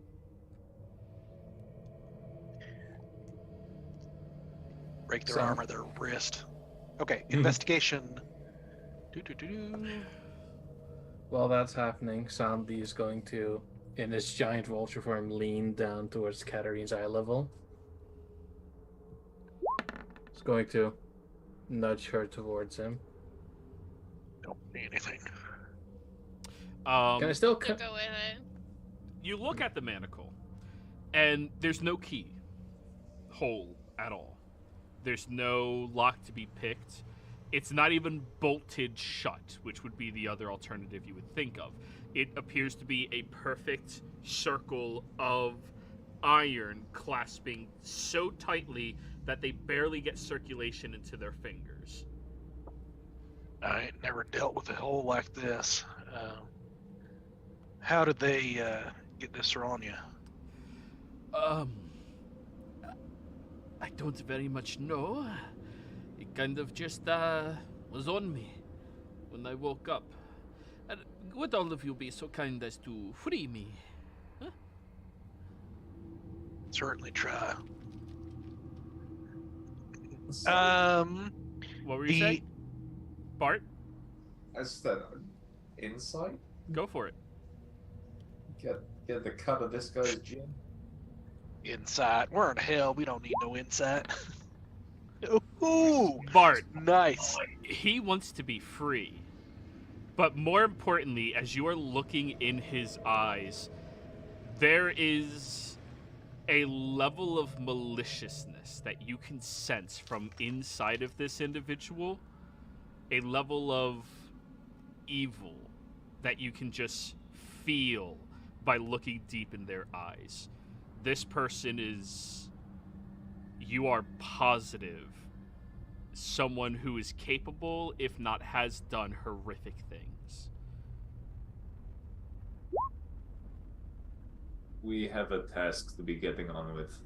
I don't think the Hells is a place to be getting distracted with random acts of beneficence. Sandy stomps his feet. in kind of recognition of what you said. I heard. Oh, he's still not. I'm not wasting the spell. Oh, I'm yeah. enjoying it.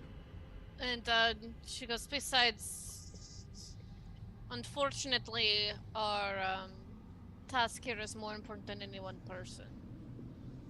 Well, I could help you all with whatever you're trying to do. I'd be in your debt if you free me. Please. What you locked up for, man? A bad deal. Yeah, that's why I don't like deals and I don't like being in debt. And I'll walk over to the imp. I'm still kind of largish, and I'm gonna walk over to the imp and see if I'll investigate them chains. Okay. As you go over, roll your investigation. Monkey, I would advise not doing that. Some bitch. Here we go. 12. These shackles do have a keyhole in it, but notably they're not even locked. They'll teach their own. All right, let's go. And The imp looks up at you. Then we'll break out of their restraints, landing in the center of the room. Hello, and welcome to Dis. It's good to see what the cut of your jib is.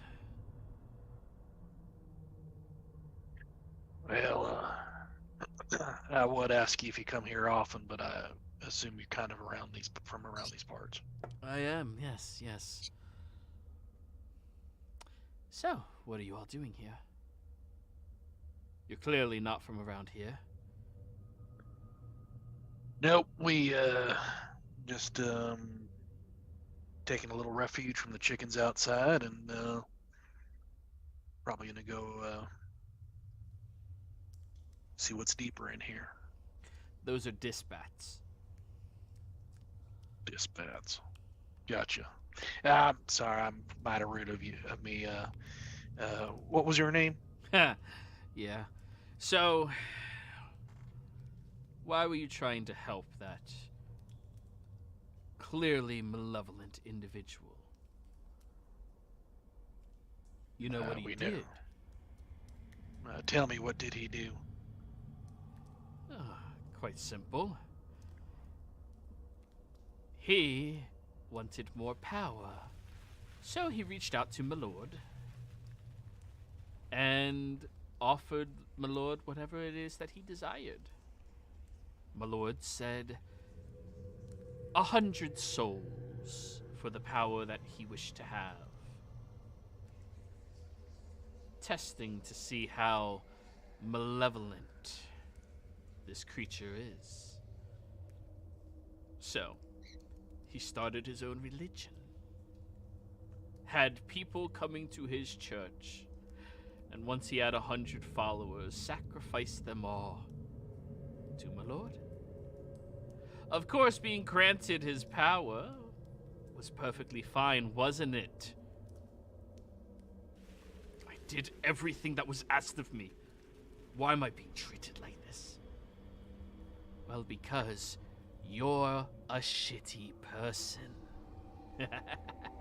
I gotta admit, anyone that would sit there and sacrifice the lives of innocents just for a power or to do it for another creature, I don't know if I could trust them.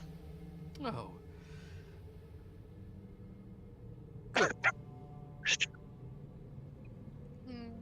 It seems to be some sort of always seems to be some sort of extra consequence with some of these deals, especially if you show yourself as too greedy. Well, of course he was fallen by a group of adventurers, and now all of those souls he sacrificed to us are now denizens of Dis, worshipping Dispada himself, our lord. And all of them get to come down here whenever they want and slice our good friend here up as much as they desire. Isn't it fun?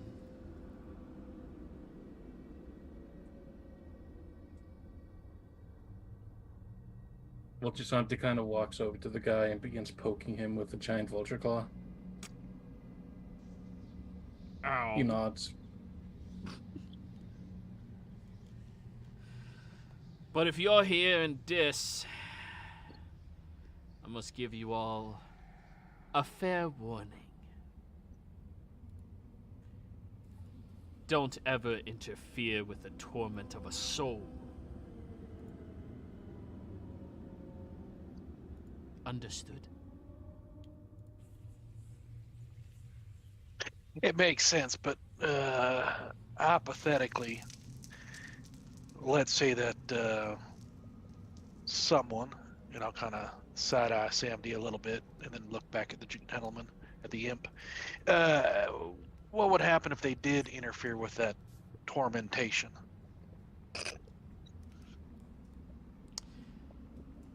Then someone would have to come out and, well, make sure you pay for that. That makes sense.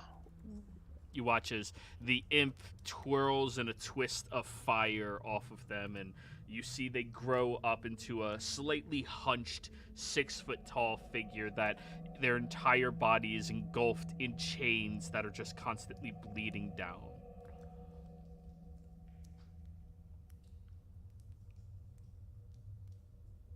So, what do you want with our Lord? Second.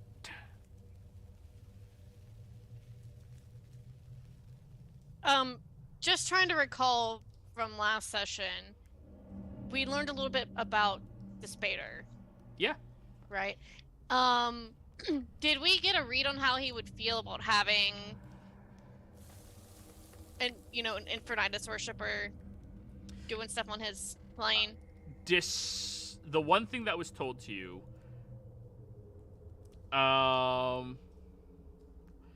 was that Dispater is one of the few devils that are, admittedly, without any real signs of anything else, loyal to Asmodeus. Okay. Not just out of fear, but actual loyalty. Okay. Because Kat would have remembered that, even though Jessica did not. That is something that we are trying to... There's someone here on this plane that is trying to interfere with Asmodeus' power. And we are trying to... 1 second. After you say that, there's a rumbling of this cavern, and the fire that has been dripping down the walls begins sparking out. I need all of you to give me a dex save. Except Bart. Just... Are we all within 10 feet apart? I am. Yeah, probably. Fucking like, always! Always. That's why I started that precedence many sessions ago. Yes. All right. Hold on. And we get a +4 from Bart, who is +4? smoking up a storm right now. I think he's burning in the That was not what I meant to click. Do you even vape, bro? Yeah, no, I take that head on. So I got Damn. a 12, right? 12? Damn it. 12 for you. That's a failure. Oh, I'm going to use my reaction. Boom. Because I activated that room. Might as well use it. Go ahead, reroll. Boom, boom, boom, boom.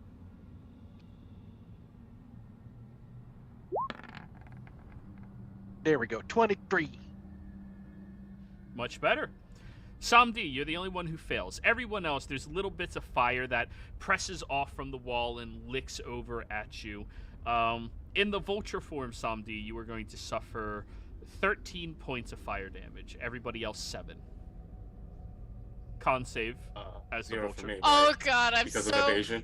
Oh, okay. Yeah. Yeah, evasion, but also just fucking. I'm so glad I healed you. Ugh, it's just terrified for Gwen. Yeah, I think I save. You're good. Unless the vulture has a -9. No, you'd still be good. So, I would want Lord -9. of the First, please. Oh, Or Lord of the apologies. Ninth. Lord of the Ninth, please. Not a problem. You hear the chained up guy in the back. Ow! The Lord of the Ninth. Um, we have reason to believe that a subjugate of his is working on surpassing him and undermining him at the same time. And as you could imagine, this is causing a great deal of chaos in our plane. And we're looking to put both a stop to this subject's workings and the chaos that it is causing. We are simply trying to find the individual or individuals responsible, put an end to it, and leave. We wish no other business here.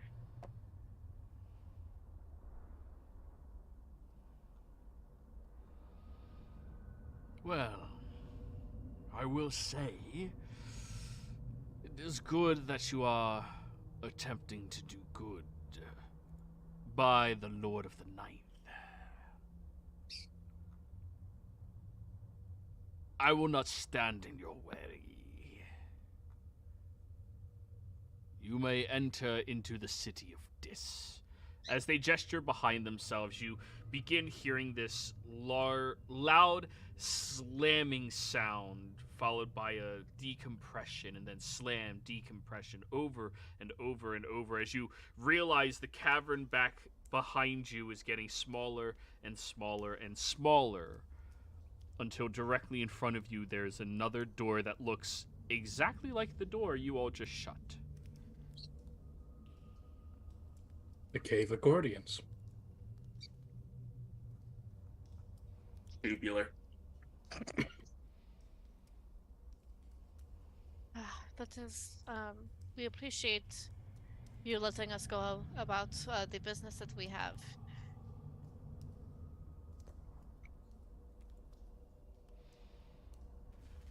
You all may enter into the city Dis.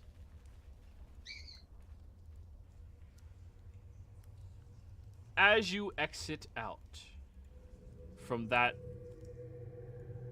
area you were just in, this long cavern accordion, as Samdi put for you, you look out at this vast, horrific-looking city before you. This incredibly large, red encased city with architecture that looks incredibly strange and complex to many of you, moving all around. There's a river of flaming fire that seems to be pushing through the entirety of the city, and you can see the magnificently large iron tower, the home of Dis, where his throne resides. The tower that presumably can see all of Dis in front of you.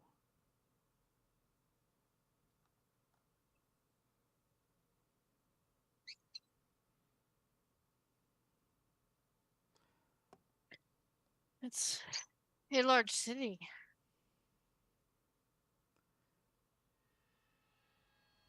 We have to find someone in it. Well, at least we got a decent starting point, right? It's like between the tower and this some part of the city, was it? Thought it was between the tower and the city itself. Right. I think out of character, I think that's what it was, right?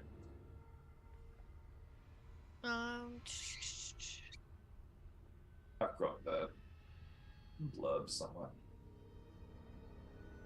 Checking the. Yeah, we should probably get moving and not stay in one place too long. I agree. So, as you begin venturing down a pathway set before you to enter closer in towards the city, I need all of you to give me a con save. Bart at advantage.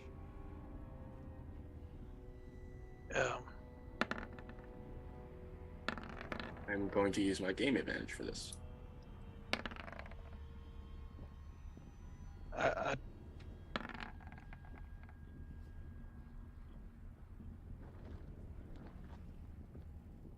I do have a question though. Should we?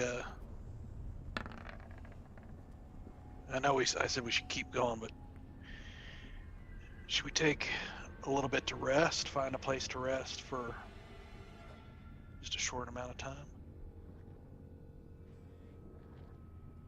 Yeah, I could use one. I- no problem. As could I. Let's push on a little bit and find somewhere safe to bunker down for an hour or so. Glenn, can you? Bart will sort of direct his speech at the end. Safe is a relative term for a band of mortals in the realm of the Lord of the Second. But is there anywhere we might be able to take stock of ourselves for an hour or so, away from potential interruptions? The Foil's Pit is a decent enough place. Keep in mind, they're no longer an imp, they're a chain devil. Yeah. Come here. They The artist gesture form- outwards. Formerly known as imp. Yes. They gesture out and point at this simple looking building that has a spiked roof put up to a very sharpened point, and at all four corners of the building you see that there's these large spikes sticking out off of them at an angle, and on two of them there are people skewered upon them. That building over there. Dumdish is nodding enthusiastically. And what's the name of the place one more time? The Foils The Foils. Pit. The dramatic pauses on this one are strong. I'm picturing we go there and we see a bunch of people wearing tinfoil hats. Samdi, in your vulturous form, you are panting very heavily as the heat radiating off of this realm is sweltering. Everybody, in fact, is feeling this heat. And Bart, you even feel a little warm here. You didn't feel hot in the elemental plane of fire, but you feel warm here. Well, that's to be expected. My good sir, you have been incredibly helpful to us so far. Don't ever call me good again.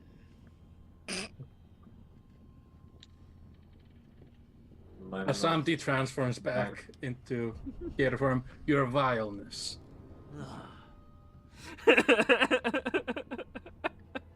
Apologies. Your vile decrepitness. You have been incredibly helpful so far. Might I trouble you for one last piece of advice as to how we might avoid unneeded hostilities in our travels through the city? Avoid eye contact with anything. Be respectful of the realm. And no matter how much they beg, don't help anyone. Shouldn't be a problem. Is it fine if I torment them more? Of course not. That takes the fun away from whoever is allowed to torment So it seems that we are here to mind our own business, do what we need to, and not interfere in anything else. She just like eyeballs every other person in the party. No Need- unnecessary do-gooding. Got it. Well, Yeah, probably not any unnecessary do-batting either. also a good point. Well, I wish you a terrible day, sir. See you around. Well, that's rude. I'm still getting used to this place. You know that charm that you think that you have?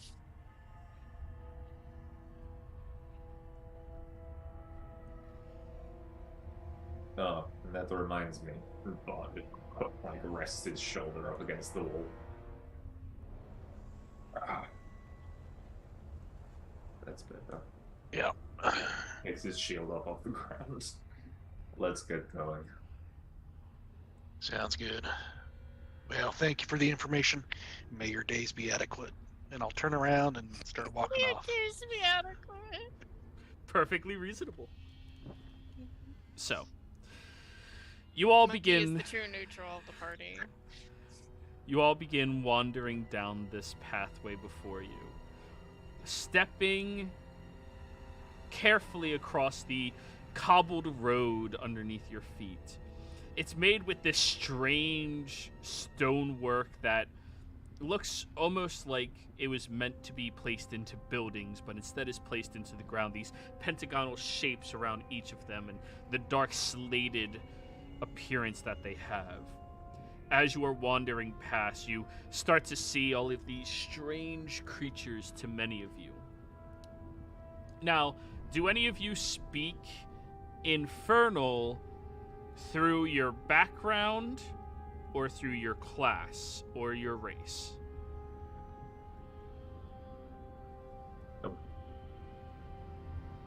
I hate answering that one out loud.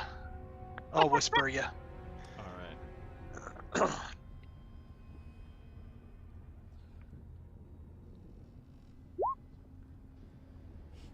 Cool. So, these strange, large creatures begin wandering past you. They almost look draconic in form, with long wings stretching to their sides, curled and tucking inwards towards their bodies a little bit. You see other creatures that look more traditionally fiendish. These imps floating and flying around, great deal many of them. And then you see these tinier little gremlin-like creatures that are entirely all too frail and, well, just vile looking. Then you see, as you are wandering past, these rounder looking creatures that are all bunched together in this little pit. They all look fiendish as well, but they're perfectly spherical, and they all seem to be lying on top of one another. Some of them presumably suffering, but the ones closest to the top perfectly content. As you wander through this area, you look over out across Dis, and you see that there appears to be a farm. A farm where a vast variety of humanoids wearing collars around their neck appear to be taking out these large hoes, stabbing into the ground and pulling up these very thick and slimy maggots that are about 2 feet long and tossing them into barrels.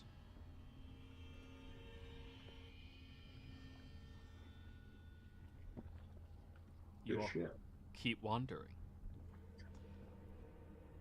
Now that you've made it over towards the city proper, the first building you see looks eerily like a traditional style church, something that you would even see representing Lyra, with how beautiful and white it is, with the golden shutters and the golden lattice around the sides. It's so incredibly gorgeous. But as you're walking past, you hear screams coming from the inside. Then you wander past that, and you see tucked into an alley, there appears to be a grouping of these other fiendish individuals. One is orange-haired, very long and shaggy and robust in its size, huge creature, and another one appears to be another one of those chain-looking devils that you've seen. And the two of them are throwing this six-sided cube around. It looks like a dice, but as it is bouncing around, you see eyes popping out from the sides of it, some type of other creature they're using to gamble with. As you all are passing back, I need you all to roll me a stealth check to stay out of the purview of individuals here. Lovely. I know. Your favorite check.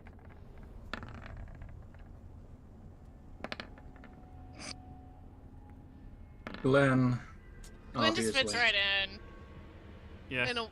He's the nicest person in the party, and yet he's just like, He looks creepy enough. mm-hmm. Samdi is the only one who actually failed. The big, furry, fat creature looks over at you as you're all passing, and you notice as they lean to their side, their body begins extending out a reptilian-like neck to look closer towards all of you, watching carefully. Joey, that the person that we saw way back in the chains, Yeah? what did their clothing look like? Was it like nice looking? Was it torn? Was it like shredded? Torn and priestly. Monkey's armor, or his clothing, also looks torn and a little singed and bloody at this point. Oi! You! Samdi, you sense the attention of this creature is drawn to you. As you hear this loud slashing and slurping sound of suction from the body peeling off of the pavement and moving out of the alley towards you all. Yep. And I look towards him. Where are your wings?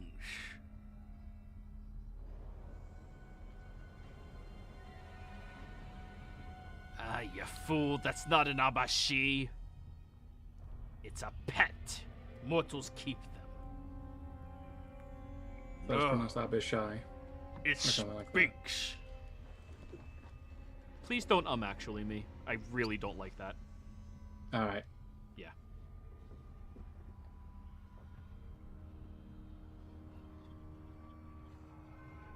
So what are you saying to this? The two creatures are arguing about what you are.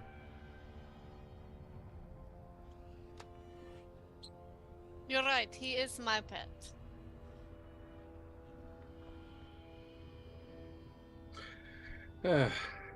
Just mentally, the fuck. Cats like to swallow it. Why have I always got to be the pet? No, Samdi is being referred to as the pet. Then the large, slumping creature leans over towards you, Katarine, and...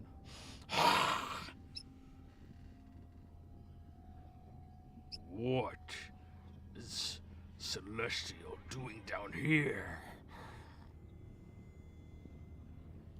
Minding her own business, just like you should.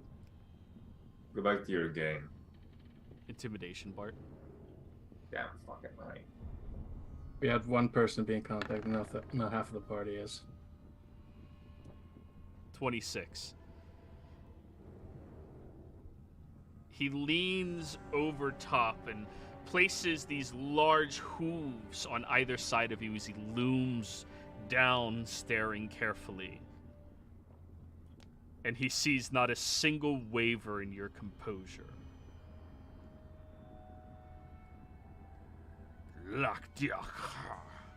And starts peeling away back into the alley. The chain one watching all of you. Care for a spin? And holds up the die that its eye peeks out and looks like it's crying. I'm afraid we've got somewhere to be. Maybe next time. Let's go. As we're walking away, Glenn's just gonna go up to Bart. Bart, dude, that was so freaking cool, man.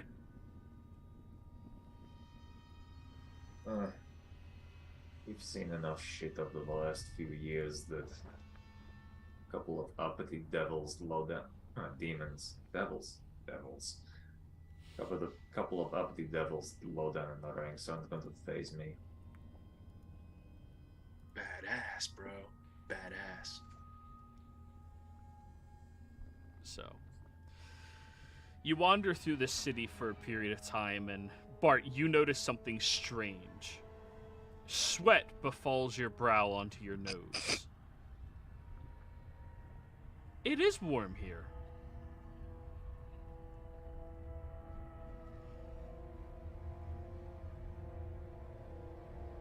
Oh. Al-Wahaj could only provide so much protection. It would appear that the hells are holier than the plane of fire. Religion? Anybody proficient in religion? Of Nope. course. If you're a god, you gotta have a little bit of religion in you. I don't know if that makes sense or not, but I am, No. so I will roll. Go for it.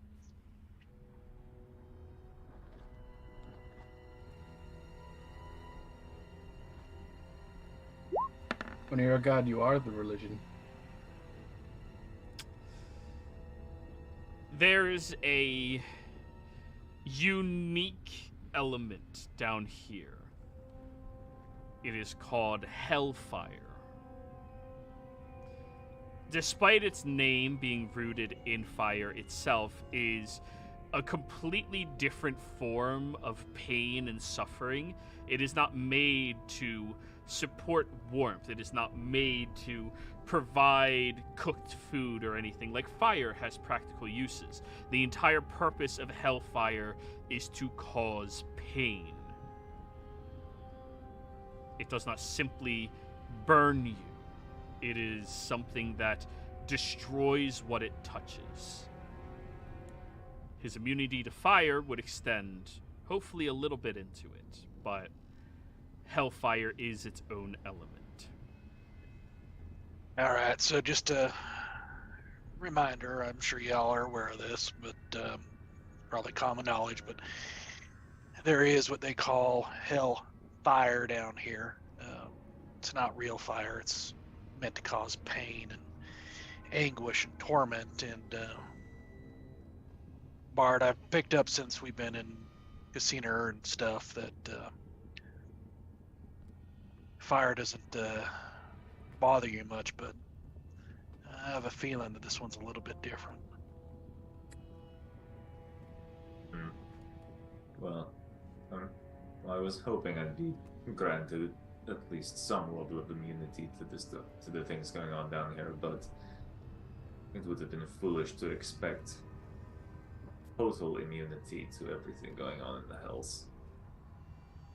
I didn't know you were so knowledgeable in this hellfire stuff, Monkey. You know if there's is there any connection to that thing that burned my arm? You know, actually, now that you say it, is there any, Joey, is there any connection between the fires that burned before in his arm and the fire that is down here? Remember way back when the buildings were on fire and we were chasing him and he and Kat went silly and... Oh, There's some ritual that we interrupted. that was like destroying his arm? Yeah. That's... Yeah. Now that you think about it, it might be that ritual called forth hellfire. Yeah, that's you got it, Glenn. You passed the test. I'm very proud of you. Yeah, guys, that really hurt. Don't touch that thing.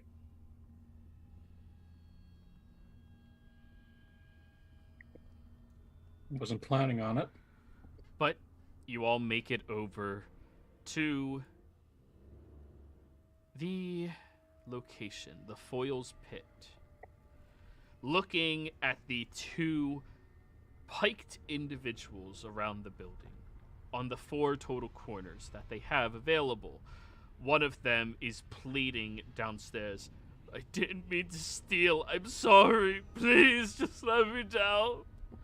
and the other one crying out, "He is my lord, I'm sorry, he is my lord, I'm sorry," over and over. And you look over at the door that has a draconic-looking individual, red scales across them, but still fiendish feel to them, who looks over at all of you.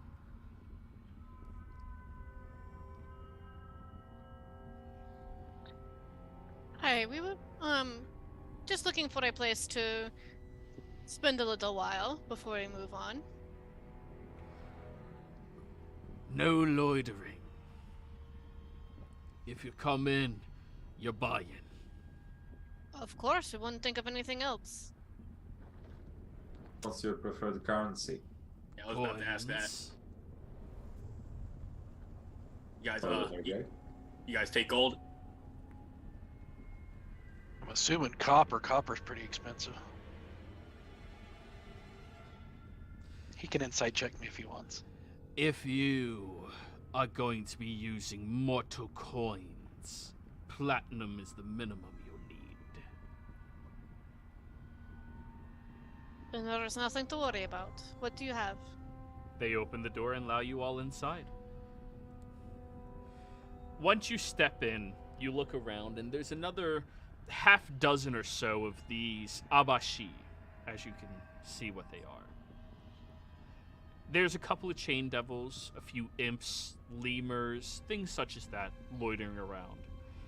There's only one table that has anything that doesn't look fiendish sitting at it, and it has a, well, still fiendish individual tiefling who has blackened scales and brown-looking skin with golden eyes, looking carefully at you all as you are walking inside.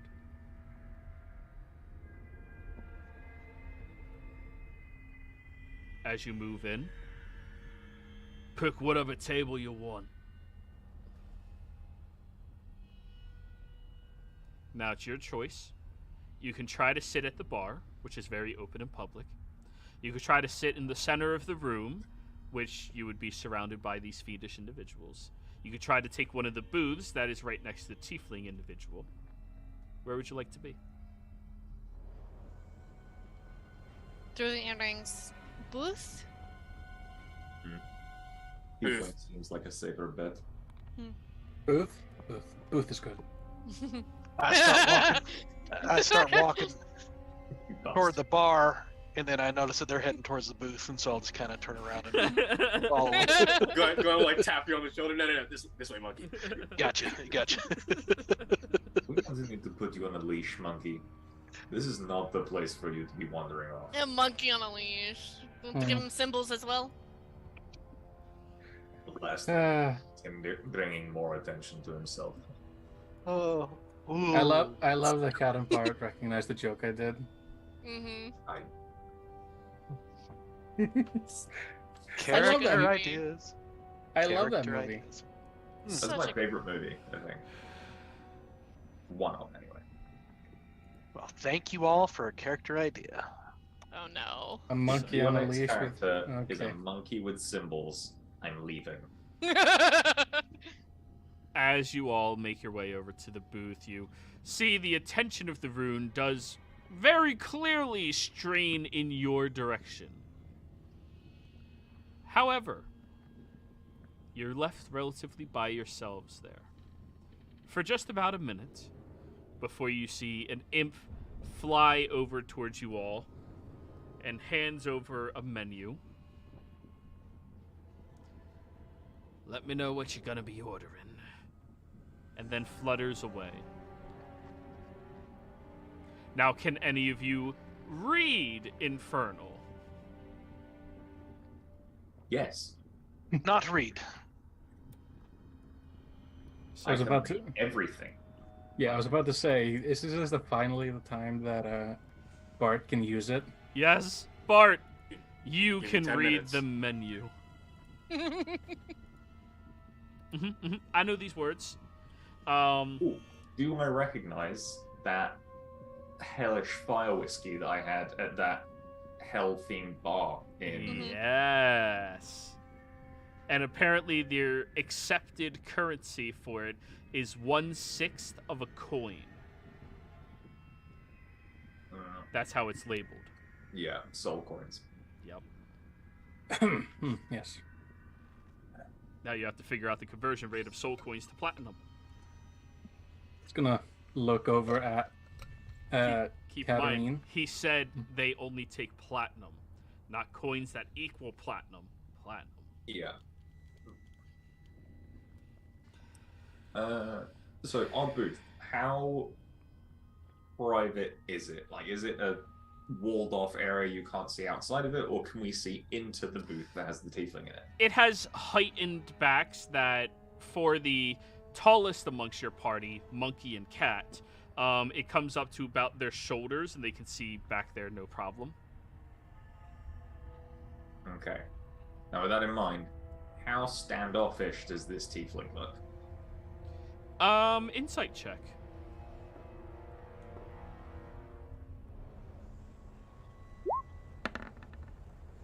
$18. This tiefling does not present themselves as standoffish. It's more as if they appreciate their privacy, their loneliness, and they seem to have a small air of respect emanating off of everybody else in the room towards them.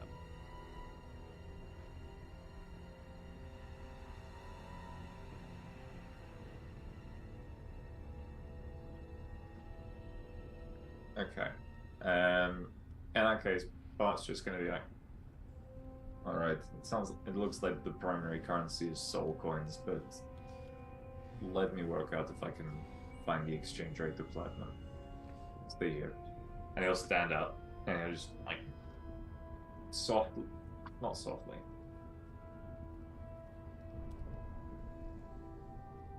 smoothly and without imposition, stand up and move in, like, the rough vicinity of the tiefling and say, "Excuse me, I don't wish to interrupt you, but I was wondering if you might assist me with a quick question."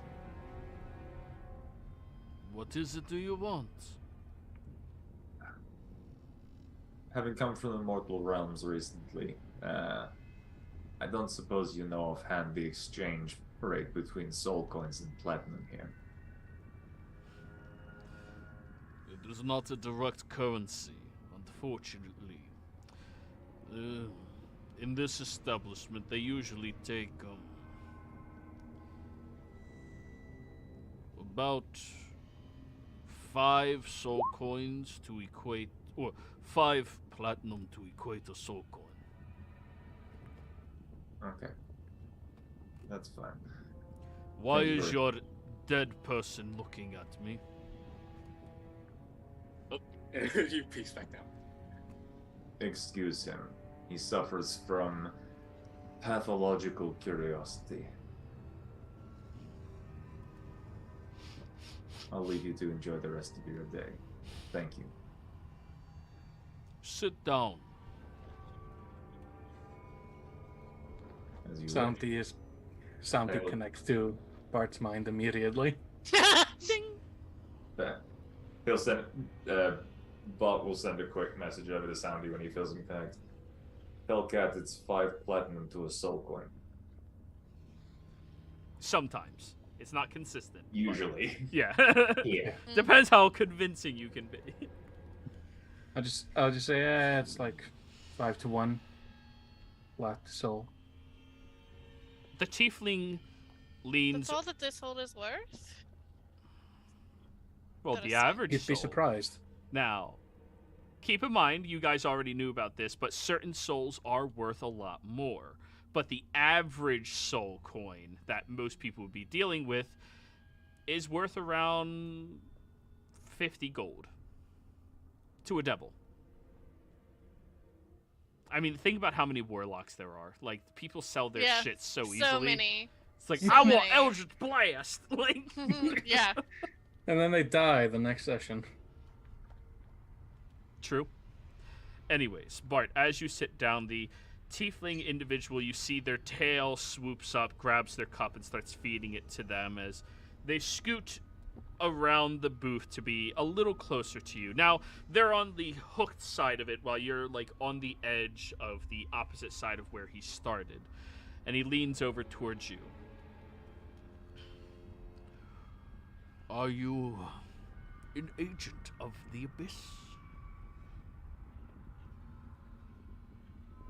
A very direct question for someone you've just met in this particular setting. Given your stench, directness is what you are getting. Fair enough. You might be getting that off my shield. It's a bound demon. He looks down at the shield itself. Roll me a deception check, Bart. No, not me. It's this. Immediately, like 5 Abashi, just stab it immediately. 19's not bad. Let me roll for him. Keep in mind, he does have a positive modifier for this. All right, not that positive. He does not have a plus 13 to insight. The fabled plus 13 insider. And he touches the shield, looking at it carefully. You may be interested in selling that while you're here.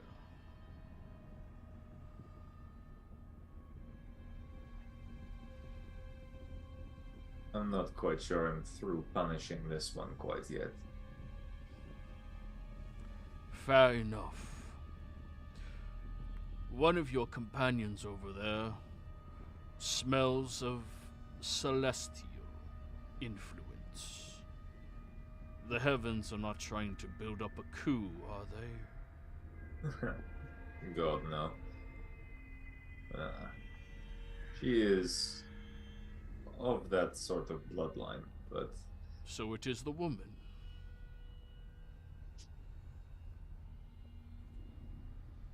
But as a group, we have killed far more angels than we have helped.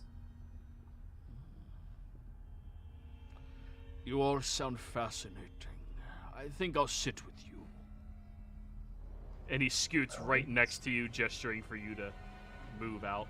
Yeah, I'll get up. I'll scooch Cat along to, like, have a good tiefling, me, Cat, everyone else. All right. As he sits down into the booth, the tail whips around the corner and keeps feeding him his drink. Ah, you made a new friend. The over-exuberant one is Glenn. My name is Bartakov. A pleasure. He reaches over towards you, Glenn, to shake your hand. Yeah, Glenn will shake it. Is his hand backwards? No. Damn, I've really scarred y'all, haven't I? Cool. Yeah, no. We're dealing with devils here.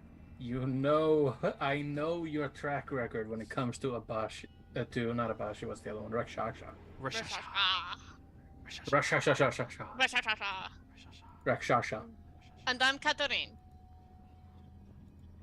Sandy.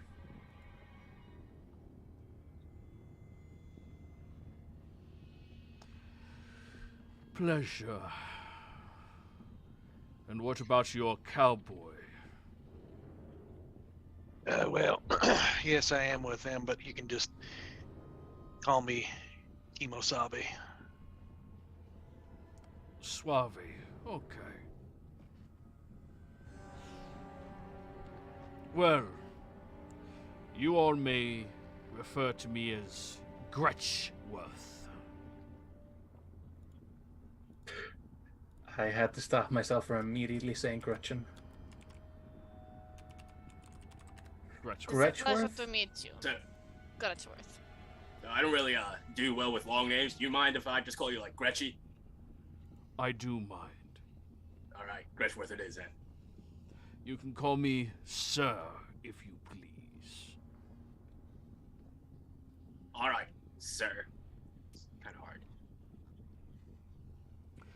So, tell me what brings you all down here into this.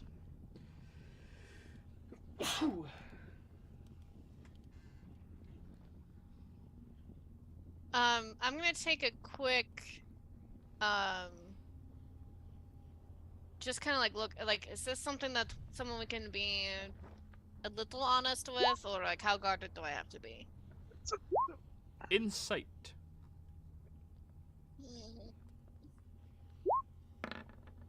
14.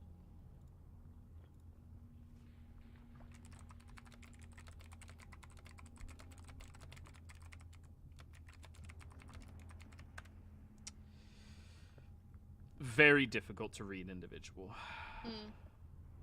He says that, Sandy's just going to say, I am here for a soul. One that is owed to you, or one you wish to save? I guess destruction would be considered salvation when it comes to being here. And what has this soul done? Betrayed.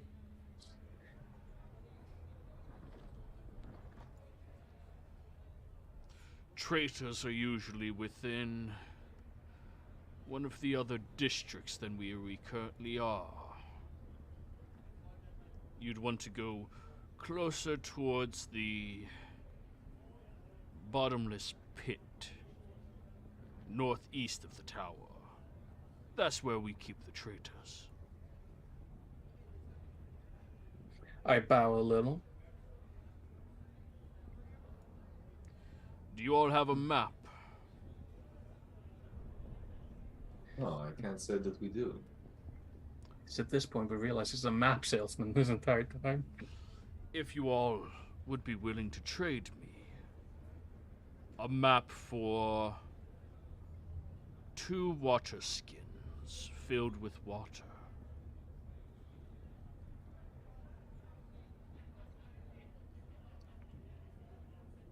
Sandy just says, is that a hot commodity here? Hot. That was an unintentional pun. It is something not many creatures down here desire. But those that do, of course do.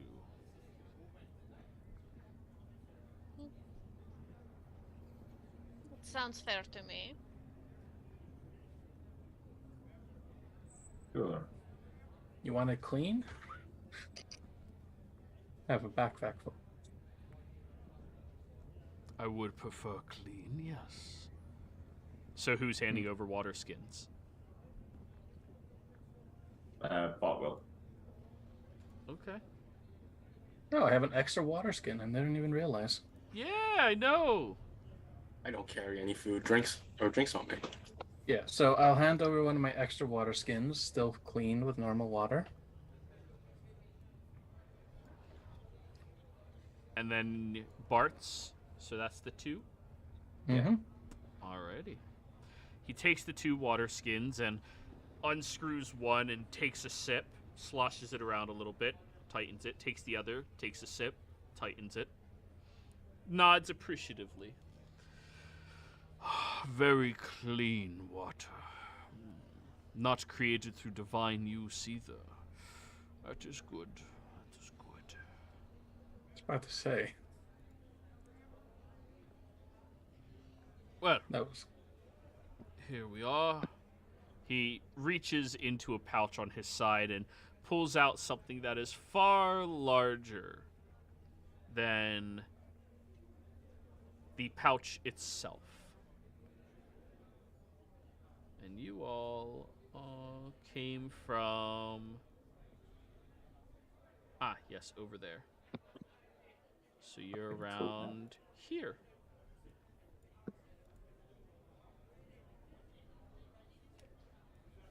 Unravels it, and then he'll point over to here. Traitors' quarters.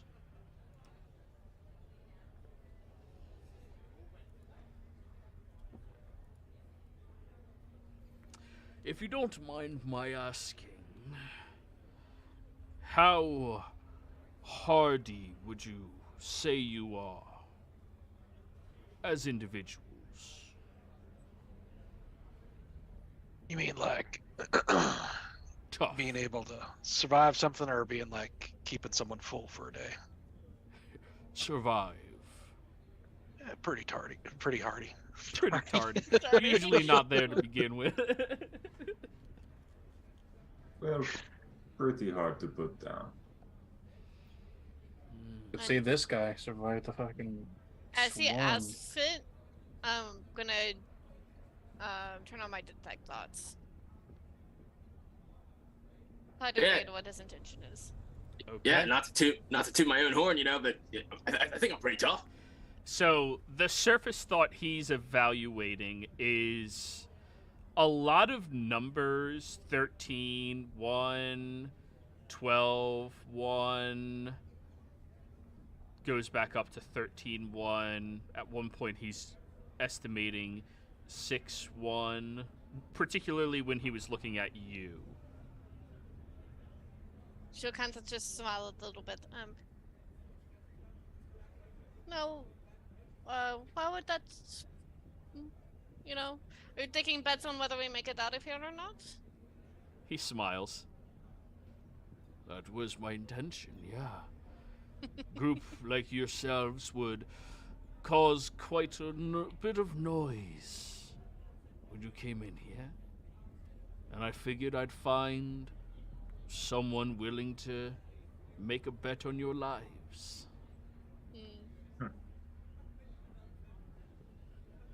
Well, hopefully you get some good action on it. Just don't bet against us. You might be disappointed. I wouldn't dare bet against someone unless I knew what they were doing.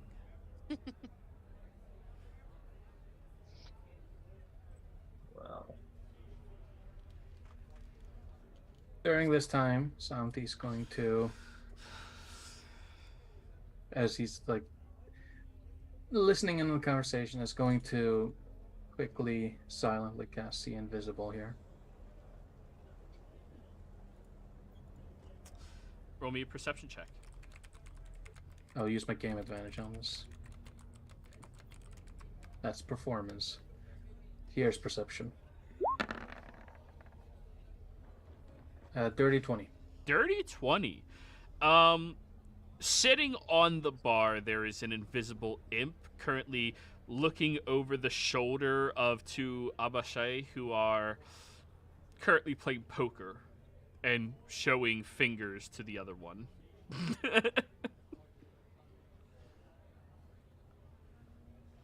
Oh, urge to cause mayhem.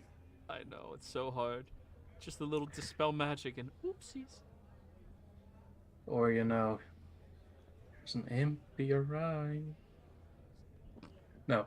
As he's also doing that, he's going to just quickly consume some sorcery points to regain a couple of spell slots. Nom nom nom. Okay. It's... God. No. He's going to say...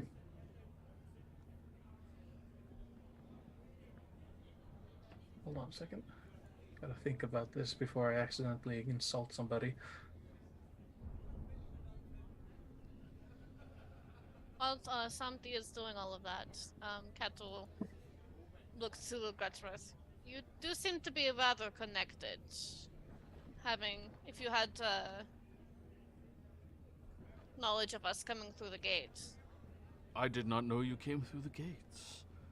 I acknowledge that you came here, which shows at least a little bit of insight into the safe place for mortals to go.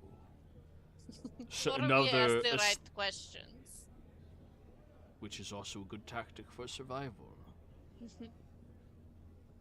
So, you're here looking to exact revenge on a soul that wronged you. I am, yes. You say that as if it isn't all of you working on the same goal. Is there another? Just quickly through the earrings. Remember where we are. This really isn't the place to openly state everything.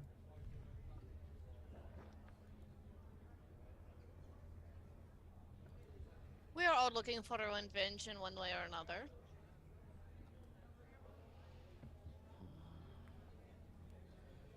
Vengeance is a difficult thing to gain access to unharmed, of course. And towards the end of your spell now, Kat, you see that the odds move slightly more even, closer to, for you, 6-1, and for everybody else, 8-1. Glenn, 10-1.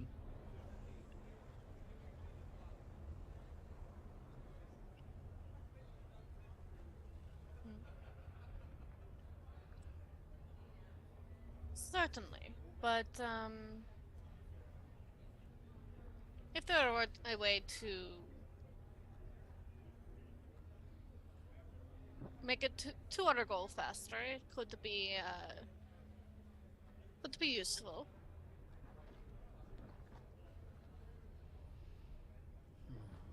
Could increase our chances a bit, and maybe give you a little insider information.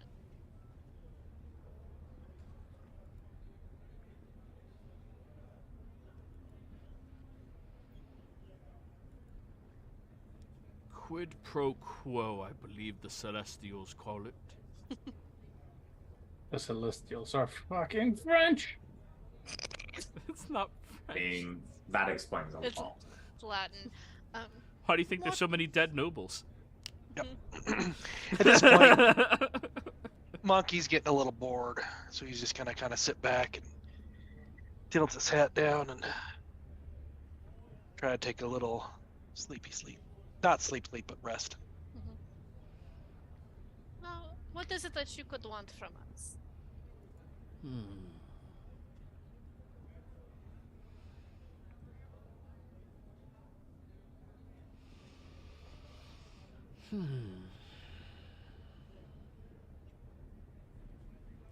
Well, there's his shield, your staff, his crossbow, his canary. Looks over at you, Glenn. You'll have anything he wants here. Glenn is 11. Somebody just closes his mouth. You like magical items. Who doesn't? A valid point.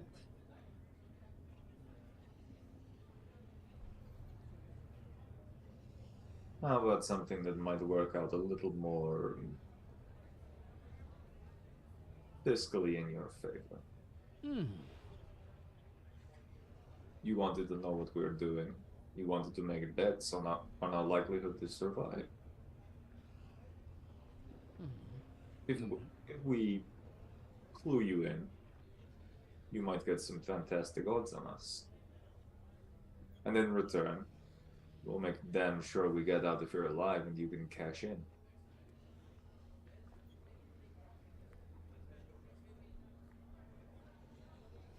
Roll persuasion, Bart.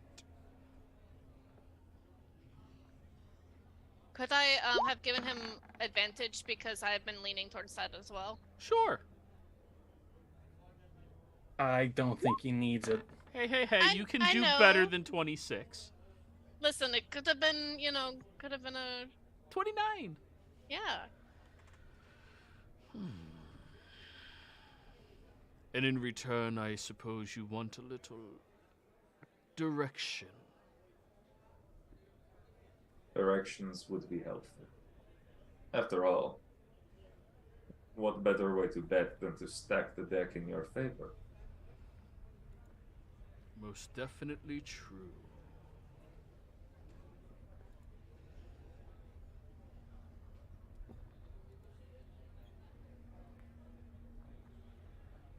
Very well. I believe I can accept these conditions.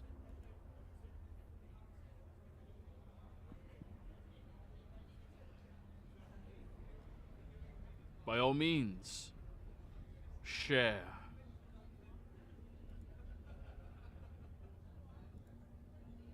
We are investigating some dissidents who are plotting to overthrow the, well, mainly plotting to cause some chaos up on the surface, but in doing so they are directly acting against the Lord of the Second. We're here to And the stop Lord that. of the Nine. And the Lord of the Ninth, good point. We're here to correct the balance of the order. Bring everything back in line, stop things from going tits up on the surface, and hopefully bringing the appropriate lords back into their places without any people trying to undermine their authority.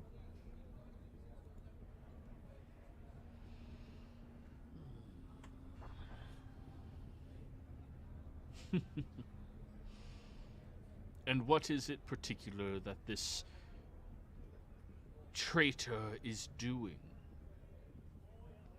Clearly, if they were caught, then the Lords of the Second or Lord of the Ninth would be exacting a exceptional amount of vengeance on them and punishment.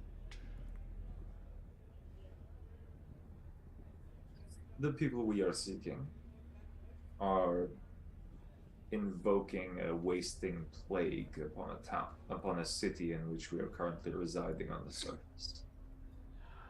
They're doing so in the name of a particular upstart in the Hells. Someone who I believe resides here in the city and is attempting to position themselves for a seat of higher power.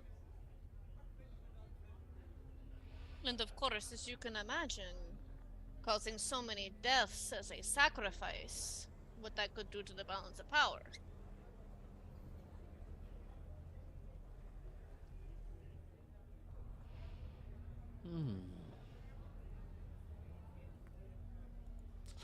You know,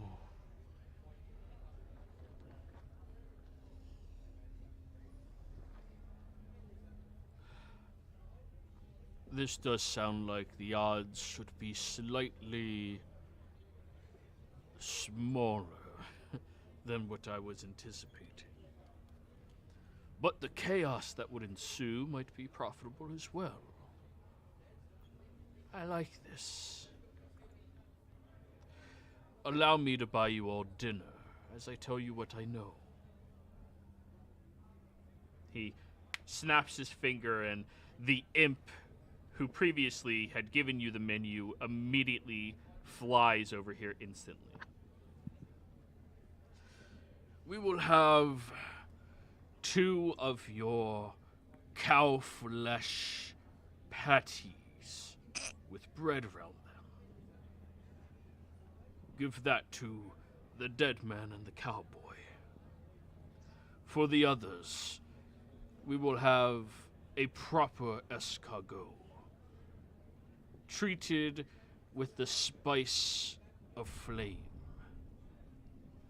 and a large vial of your dragon's vial. Oh, bile. Large vial of your dragon's bile. Is that the name of the drink that I Yeah. had? Yeah. Yep. Yeah. Dragon's bile. A large Yeah, vial Paul's of your face dragon's just bile lights vial. up when he hears dragon's bile. Ooh. And This is Katarine, you obviously know what escargot is. Yeah. She's like, oh yeah, so good. Gun's gonna lean over to Monkey. He meant burgers for us, right? We're getting burgers? Yeah, that's what he meant. Sweet, sweet. I feel like burgers are the kids' meal in this place. It is. The imp Yeah. looks over at the 2 of you, and I assume you want deeply fried potato slices. Oh, yeah, dude, we're getting fries? And what? A pickle on the side? Yep, that's where we stop you. Can't do the pickle. At least they have taste. Hey, I fucking love pickles, man. Listen, pickles. Dill, Well. kosher? Fucking good. I never got the hype. Oh, I love that shit. I like more flavors than sweet. That's most people who don't like flavors other than like sweet and savory usually don't like pickles because it's vinegar, it's salty, you know. Mm-hmm. If you get the right ones, spicy pickles. Oh, I fucking love those. Yeah, I just don't like it on my beef-based salad with a Salad. bun bottom and top. Very well.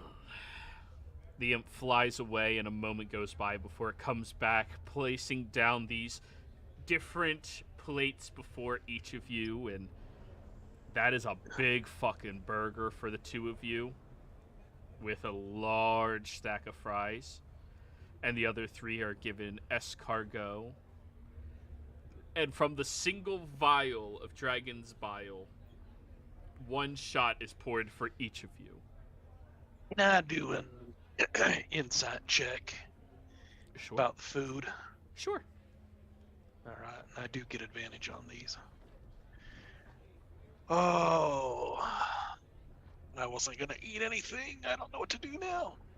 Damn it, now they have Um, burgers! Yep. I will do it publicly, and it's with advantage. 26.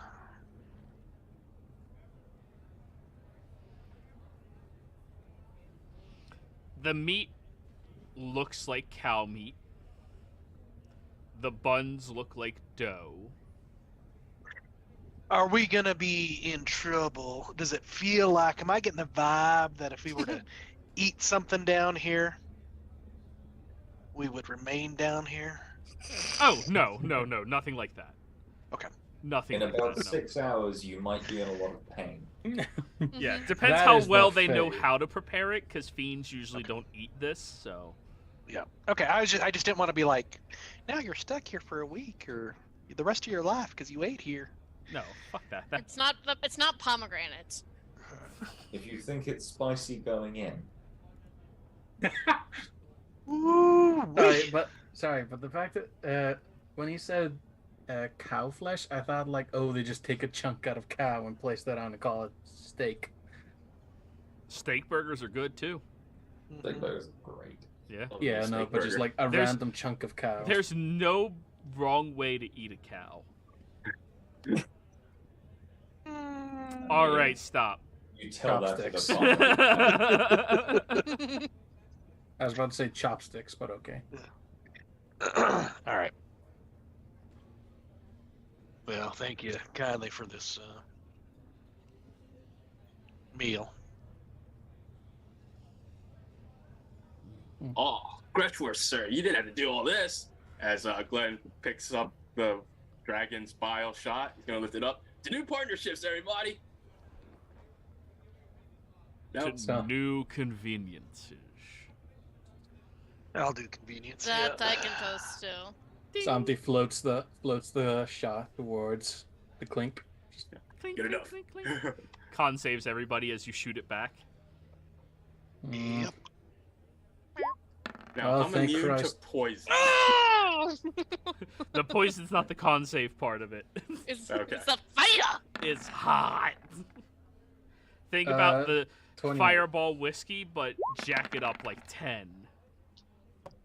That's 13.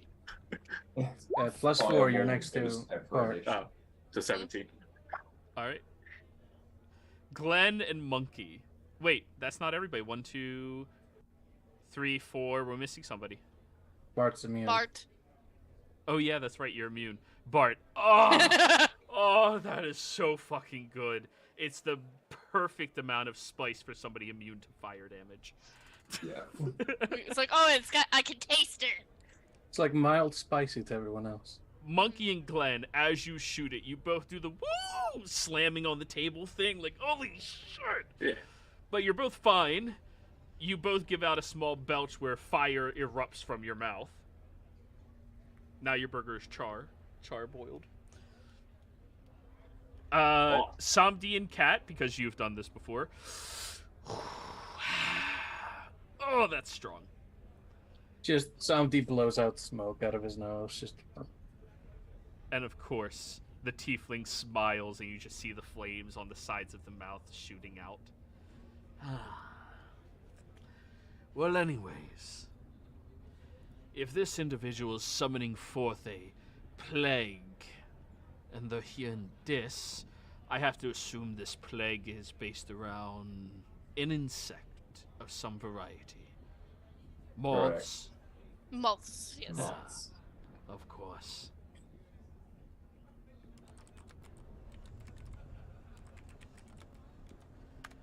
You're looking at the pit of despair. To the point. somebody just like immediately gravitates to the large pit on the map. Yep, over here. Pretty pointed. I mean, I guessed somewhat close to the name. What were you thinking? Pit of pure death. No, not everything dies. But it Fair. is the pit of despair. Towards the top of it, there is this dangling cell that is suspended by infernal chains that stretch across the entirety of this large cavern.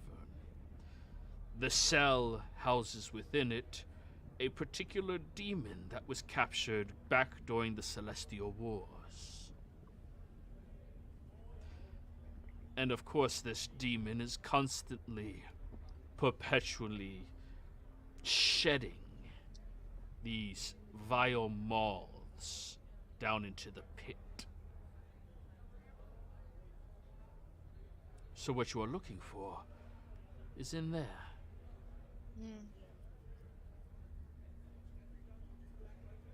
Should forewarn you, though, you may have to prepare yourself for dealing with the many different types of diseases and curses that come with that terrain. I know, Glenn and Bart. Woo! Well, it shouldn't be a concern for some of us, but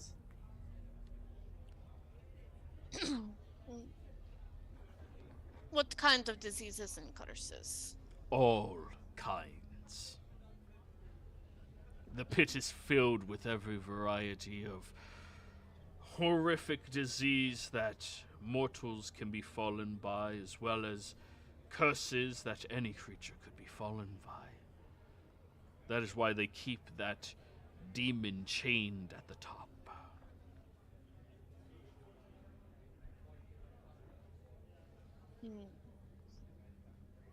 A secret high five, isn't that just a low five? Like a subtle one, you know, like everybody's talking. The shoulders and just just yeah. Somebody just says, I feel as if you think of anything vile in the hells, they turn it up to 11. That pit is an example of that. comes with the territory, I suppose.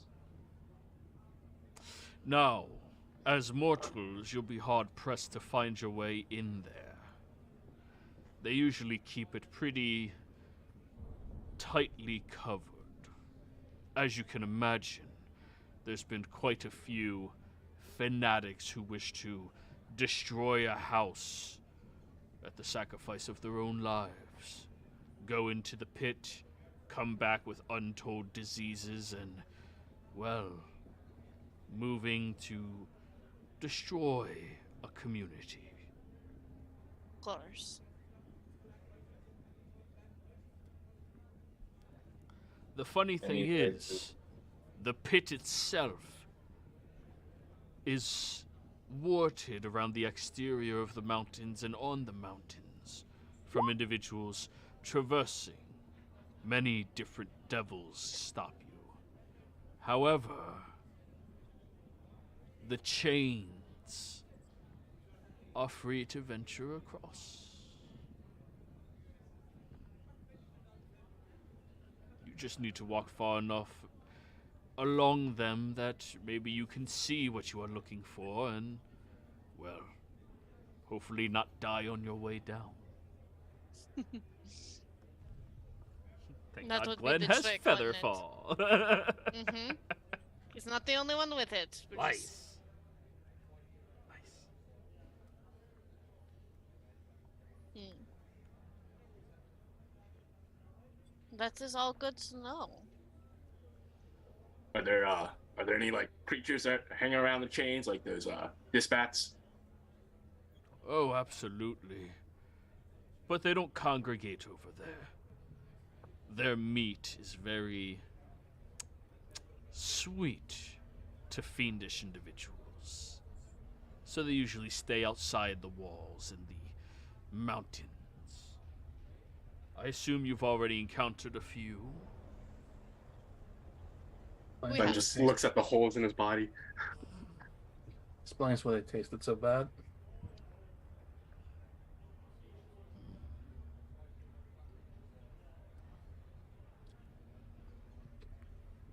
Yes. Safe to say yes.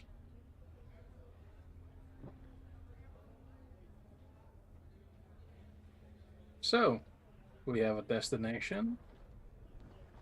We have two of them. Mm-hmm. And you have helped us have a better chance at survival.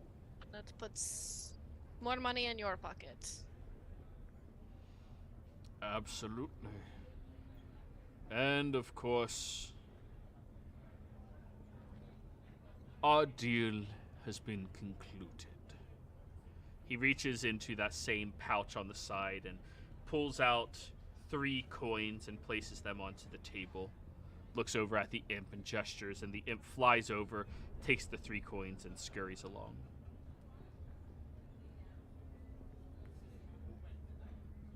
Did he take the map? No, you guys traded for the map. Thought so.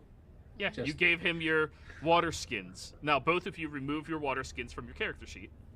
You're I gonna have have to an be extra one. sharing. Nice. You're gonna have to be sharing, Bart. But at least now you have a map. A map. A map. A map. A map. A map. A map. It's always nice to just randomly pick up stuff that you usually just go everywhere to buy. Hey, it works. Water that is not made through divine influences is worth something in hell. Reasonable. Well, I'm going to go place my proper bets. Do me a favor and don't die. Never plan on it. Roger that.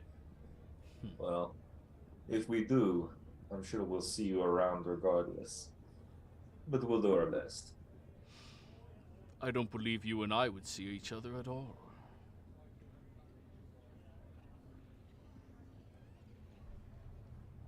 Happy travels. He scurries out of the booth and saunters away very smoothly, tail still holding up his ale that he's drinking. Now the question becomes, now that we know where, should we wait until tomorrow? Try to get some rest. Somebody says this place does not look like some place you would rest at. This case, maybe if we buy enough drinks. Right, but the thing is, and she kind of looks over at Glenn, we used a lot to get here that we were not expecting. Yeah, at the very least, I think maybe like a short break. I think Gretchworth's hospitality extends at least a little bit right now, right? Right. I mean, I'm still eating. And also we can take care of some of these tasks, and then we can make our way over tomorrow. Just, I could gain my magic back, right? But we would use quite a bit to get Glenn up into fighting shape, and I do not necessarily want to walk into that sort of situation without every possible advantage. I believe we should take the hour here, then head to my business. Yeah, I think I can recover a bit with an hour. Sandy's going to stand up from his booth after eating the last of his escargot. He's gonna walk over to the bar. Okay. The imp looks over at you while cleaning a glass. Going to reach into his bag of holding. Take out his soul coin. He's going to look at the imp. How much is this worth? Ooh. The imp will hold his hand out to look at it. You haven't used any charges of it yet, have you? Nope. It's been in my bag since we found it. And you found it inside of the mine shaft, correct? Yes. Yes. Oh, it's that one. Okay. A fair bit. Mm. What is it you're looking for? Places the coin down perfectly between the two of you.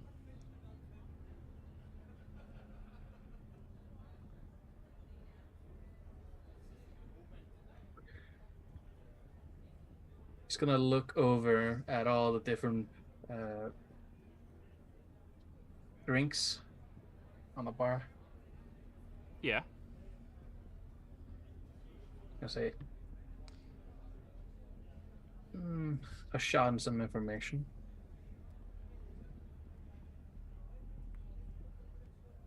Very well. Reaches down, pulls out another vial of dragon's bile, and pours you a shot. Corks it.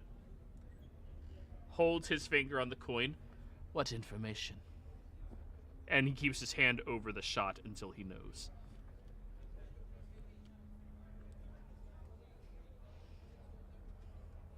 Let me look up the name again.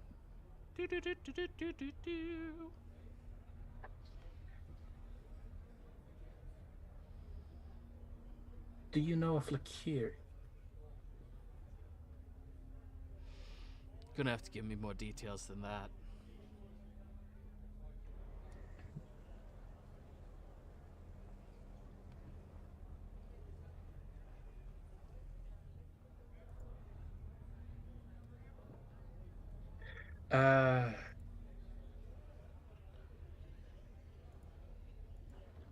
My patron wishes to get a recipe, she says, from her or them.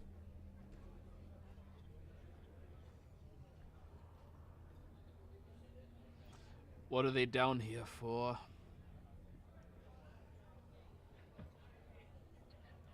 Unfortunately, I never got that knowledge.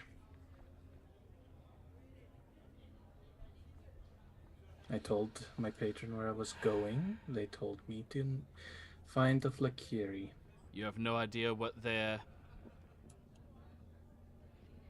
punishment was needed for, the crime?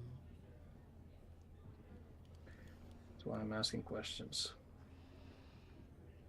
Tell you what, for the coin I'll find out. But I'm That's gonna a need no. at least a few hours. Immediately says that's a no.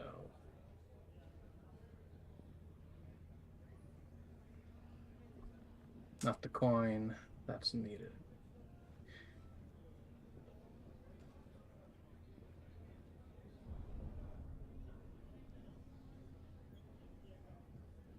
Well, sorry I can't be of more help to you.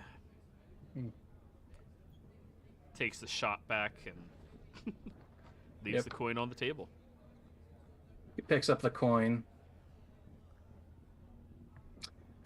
He's gonna look over at the Abashis. Are they still playing poker? There's a couple of them, yeah. I'm gonna look for. Is there a red one amongst them? There is, yeah. Yeah. I suppose like minor dragon knowledge is still relevant, right? Yeah. I'm going to. Ah, God. Hold on.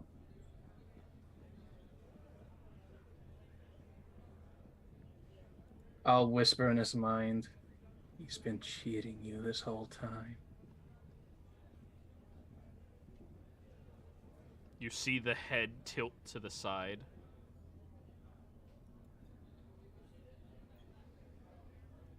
Need you to roll a persuasion roll, Samdi. I'll use my game advantage. Perfect. This is what I use my game advantage. Nothing else. Of course. Causing drama. Yeah. 22. We love 22. The red Abashi leans backwards in the chair, looks around,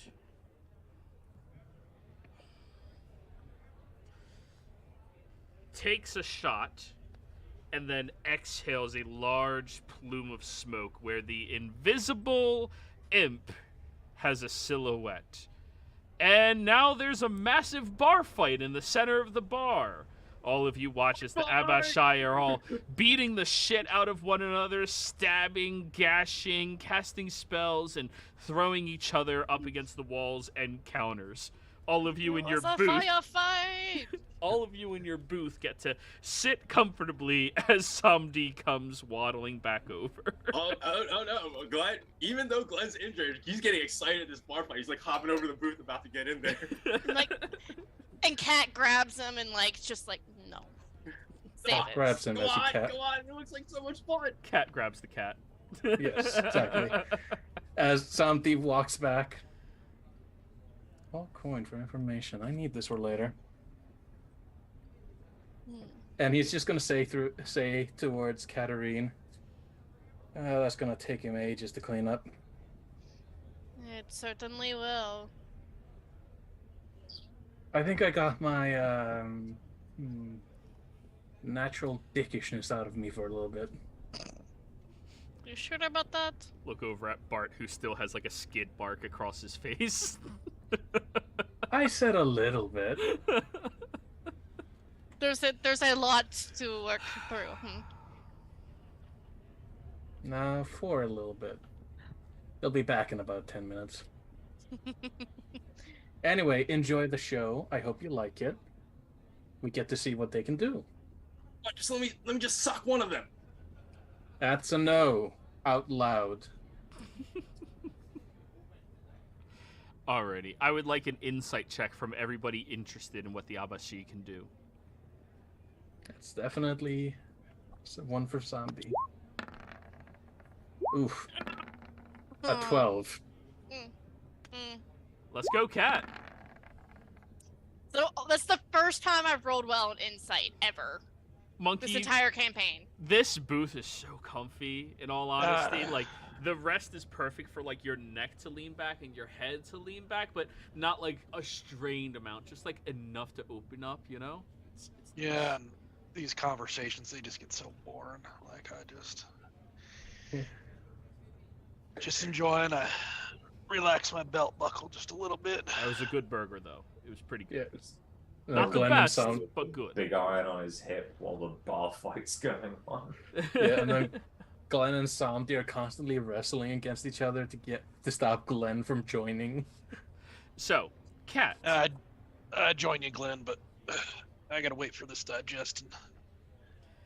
Cat. Looking at the fight taking place in here, it is very clear to you that there is different strengths between each of the Abashai. Abashai. Nope.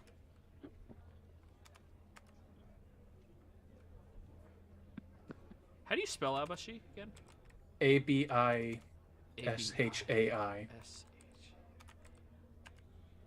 Thank you.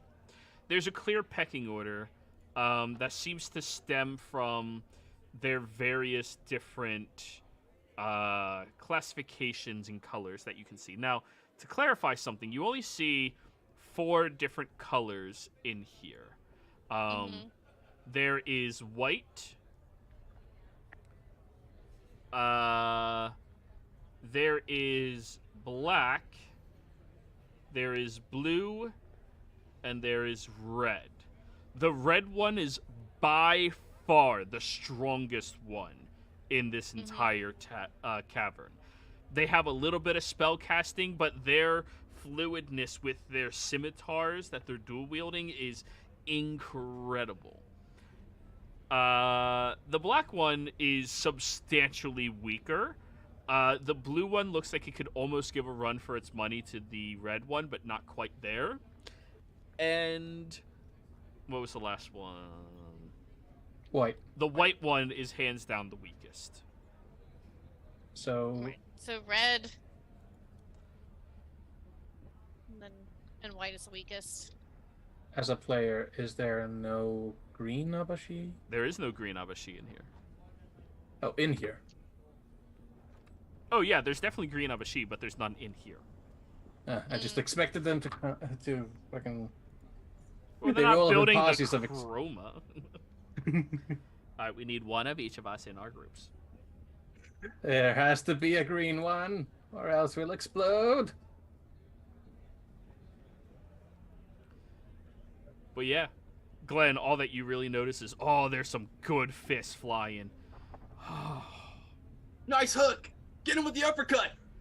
You see one of them actually does an uppercut in there, but it's against the red one, which barely even flinches and then just immediately decapitates him. Oh, fuck. Yeah. At the end of all of this, you see one red and one blue are the last of all the Abashi standing in the room, both of which are fairly hurt. And the red one looks over at your guys' table, wanders up, stabs his scimitar into the center of the table. Which of you was that? That did what? Spoke in my mind. Santi looks Oh, around. no, Honestly, it no, could be no. any one of us. What'd you say, Bart? So doesn't really narrow it down. Mhm. Santi laughs. He'll look over at you, Samdi, since you laughed. Very well. He reaches into his pocket, pulls out a small scroll, and hands it over to you, Samdi. He looks at it. When you unravel the scroll, you see there's a single name written on it. Seabold.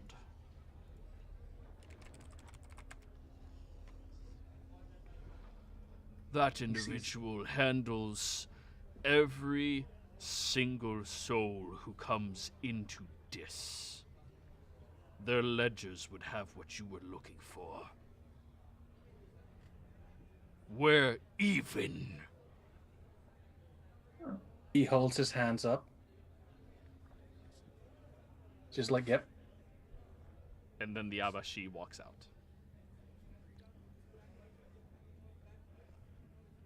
Santi exhales again. Jeez. That was something.